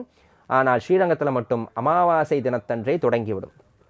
திருநெடுந்தாண்டகம் என்று சொல்லக்கூடிய இந்த உற்சவம் இங்கிருந்து தொடங்கி பகல் 10 நாள், ரா 10 நாள், ஒரு நாள் இயற்பாவிற்கும் முதல் நாள் திருநெடுந்தாண்டக தொடக்க விழா. ஏனென்றால் இந்த உற்சவம், இந்த திரு அத்தியன உற்சவம் என்று சொல்லக்கூடிய பெரிய திருநாள் திருமங்கையாழ்வாரால் ஏற்பாடு செய்யப்பட்டது. அவர் பாடியது 6 பிரபந்தங்கள். திருமங்கையாழ்வார் 6 பிரபந்தங்கள் பாடியார்களால் 6மே சாஸ்திரங்களுக்கு ஒப்பானது. அதே போல நம்மாழ்வார் என்று சொல்லக்கூடிய மாறன் சடகோபன் சுவாமி 4 வேதங்களுக்கு நிகராக 4 பிரபந்தங்களை சாதித்தருளினார்.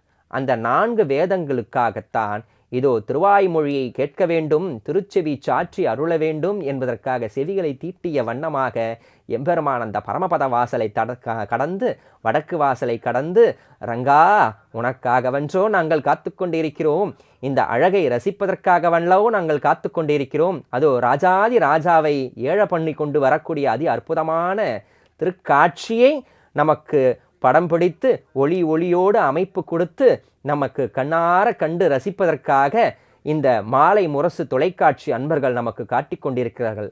பாண்டியன் கொண்டை, கஸ்தூரி திலகம், அழகான திருச்செவி சாற்றி, திருவாபரணங்கள் எல்லாம் அழகுக்கு அழகு சேர்க்கும் பெருமாள், ஆபரணங்களுக்கு அழகு சேர்க்கும் பெருமாள், முன்னிலும் பின்பழகிய பெருமாள், இப்படியெல்லாம் கட்டியங்களை கேட்டு கேட்டு கேட்டு பிரம்மாவால் திருவாராதனம் செய்யப்பட்ட பெருமாள், இஷ்வாகு குலத்தால் திருவாராதனம் செய்யப்பட்ட பெருமாள், கிட்டத்தட்ட ராமனால் திரேதாயுகத்தில் வாழ்ந்த ராமனால் திருவாராதனம் செய்யப்பட்ட பெருமான் நாமும் கண்டு ரசிக்கும் வண்ணமாக அந்த சொர்க்கவாசல் திறந்து அந்த பரமபத வாசல் தொடர்ந்து தாண்டி இதோ திருமாமணி மண்டபத்திற்கே எழுந்தருள இருக்கிறார். அதி அற்புதமான திருக்கோலத்தை நாம் ரசித்து கொண்டு இருக்கிறோம்.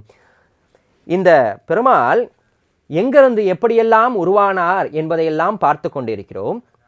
இந்த பெருமாளுக்கு ஆதி பிரம்மோற்சவம் என்று பெயர். அந்த பங்குனி மாதத்திலே பங்குனி மாதம் தொடங்கி மீண்டும் சித்திரை மாதம் வரும்பொழுது சித்திரை மாதத்திலேயே ஒரு பிரம்மோற்சவம் உண்டு.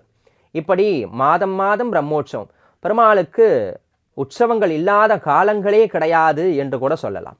இந்த திருமாமணி மண்டபத்தில் இன்று தொட்டு அடுத்து வரக்கூடிய 10 நாட்களுக்கு சுவாமி இப்போ நேராக திருமாமணி மண்டபத்துக்கு 8 மணிக்கு எழுவார். இன்று பகல் முழுக்க அங்கே சாதித்தருள்வார். அரையர் சேவைகளோடு 3 திவ்ய தேசங்களில் மட்டும்தான் இன்றைக்கு அரையர் சேவை என்று இருக்கக்கூடிய தாளத்தோடு அபிநயத்தோடு வியாக்கியானம் சொல்லக்கூடிய ஒரு நிகழ்ச்சி நடக்கிறது. முதல் திவ்ய தேசமான பூலோக வைகுந்தமாக நாம் போற்றக்கூடியது இந்த ஸ்ரீரங்கம் என்று சொல்லக்கூடிய திருவரங்கம். அப்பேற்பட்ட திவ்ய தேசத்திலே அரையர் சேவை உண்டு. அதற்கு அடுத்தபடியாக ஸ்ரீவில்லிபுத்தூர் ஆண்டாள் நாச்சியார் பிறந்த திவ்ய தேசம், அங்கே அரையர் சேவை உண்டு. அதற்கு அடுத்தபடியாக ஆழ்வார் திருநகர் என்று சொல்லக்கூடிய நம்மாழ்வார் பிறந்த ஊரான ஆழ்வார் திருநகரிலே அந்த அரையர் சேவை உண்டு. அரையர் சேவை என்று சொல்லக்கூடியது நாதமுனிகளுடைய காலத்திலேயே நாதமுனிகள் 4000ஐயும் மீட்டு கொண்டு வந்தாராம். தாமிரபரணி ஆற்றங்கரையிலேயே கண்ணினும் சிறுத்தாம்பு என்று மதுரகவி ஆழ்வார் சொன்ன அந்த 10 பாசுரங்களை 12,000 முறை உருச்சொல்லி 4000ஐயும் மீட்டு கொண்டு வந்த பெருமை நாதமுனிகளுக்கு. இது மீண்டும் வழக்கொழியாமல் இருக்க வேண்டுமே என்பதற்காக தன்னுடைய மருமக்க பிள்ளைகள் கீழே அகத்தாழ்வான் மேலை அகத்தாழ்வான் என்று இருவருக்கும் தாளத்தோடு அபிநயத்தோடு இந்த 4000ஐயும் சொல்லி தந்தாராம். அதிலே திருவாய்மொழி என்று சொல்லக்கூடியது அதி அற்புதமான பாசுரங்கள். உயர்வர உயர்நலம் உடையவன் எவனெவன் என தொடங்கக்கூடிய 1110 பாசுரங்களையும் எம்பெருமான் இன்று தொட்டு அதை திருச்செவி சாற்ற இருக்கிறார். எம்பெருமான் மகிழ்ச்சியாக அதை காண வேண்டும். எம்பெருமானோடு நாமும் ஒரு முறையாவது ஸ்ரீரங்கத்தை நோக்கி சென்று இந்த திரு அத்தியன உற்சவத்திலேயே கண்ணார கண்டு கழிக்க வேண்டும் என்று கூறி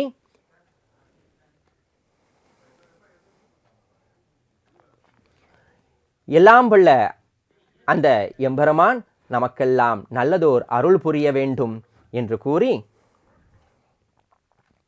பாசித்தூர்ந்து கிடந்த பார்மகற்கு பண்டொரு நாள் மாசு உடம்பில் நீர்வர மானமலா பன்றியாம் தேசுடைய தேவர் திருவரங்கத்து செல்வனார் பேசியிருப்பனர் பேராரும் பேரவே என்று சொல்வது போல ஆண்டாள் நாச்சியார் சாதித்த இந்த எம்பெருமானை நாம் கண்டார கண்டு ரசித்து கொண்டிருக்கிறோம்.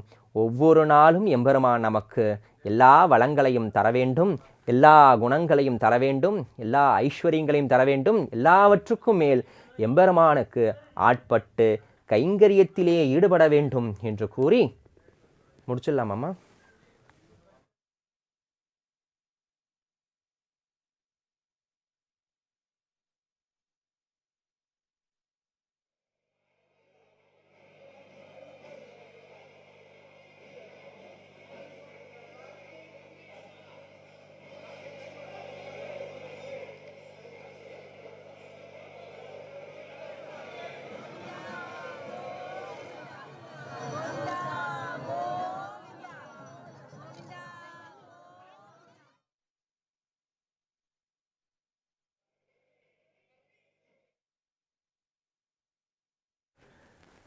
எல்லாம் வல்ல எம்பெருமான் அந்த பரவாசுதேவன் நமக்காகத்தான் இங்கே கொழுவிற்றிருக்கிறான்.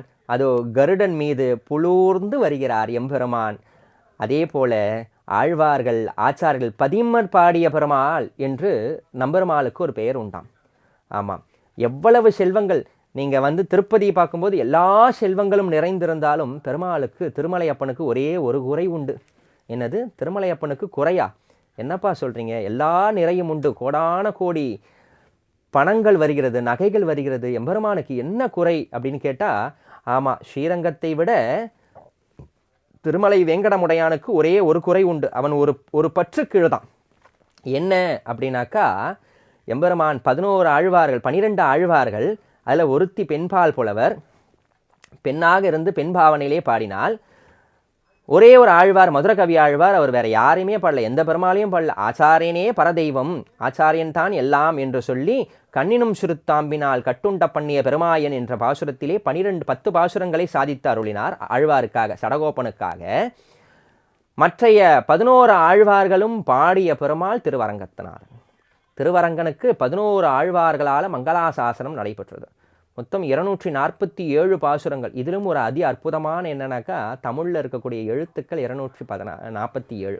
247 பாசுரங்கள் திருவரங்கத்திற்கு உண்டு. தமிழையும் திருவரங்கநாதனையும் பிரிக்க முடியாது என்பதற்கு இது ஒரு சான்று. ஆனால் ஒரே ஒரு ஆழ்வார் மட்டும் திருமலையப்பனை பாடவில்லையாம். என் அரங்கனை பாடிய திருவாயால் அந்த குரங்கு வசிக்கும் மலையில் இருப்பவனை நான் பாடமாட்டேன் என்று சாதித்து அருளினாராம். அப்பேற்பட்ட எம்பெருமான் திருவரங்கநாதன், அழகுக்கு அழகு சேர்க்கும் பெருமாள் என்று கட்டியம் சொல்வார்கள் அந்த அரையர் சுவாமிகள். ஆபரணங்களுக்கு அழகு சேர்க்கும் பெருமாள்.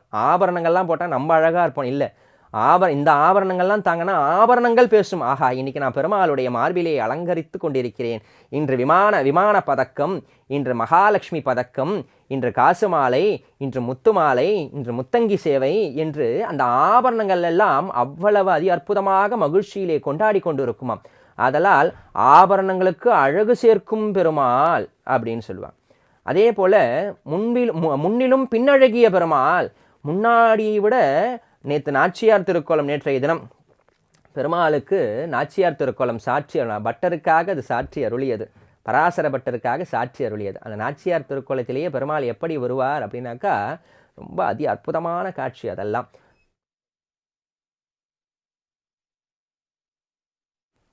அற்புதமான அந்த காட்சி.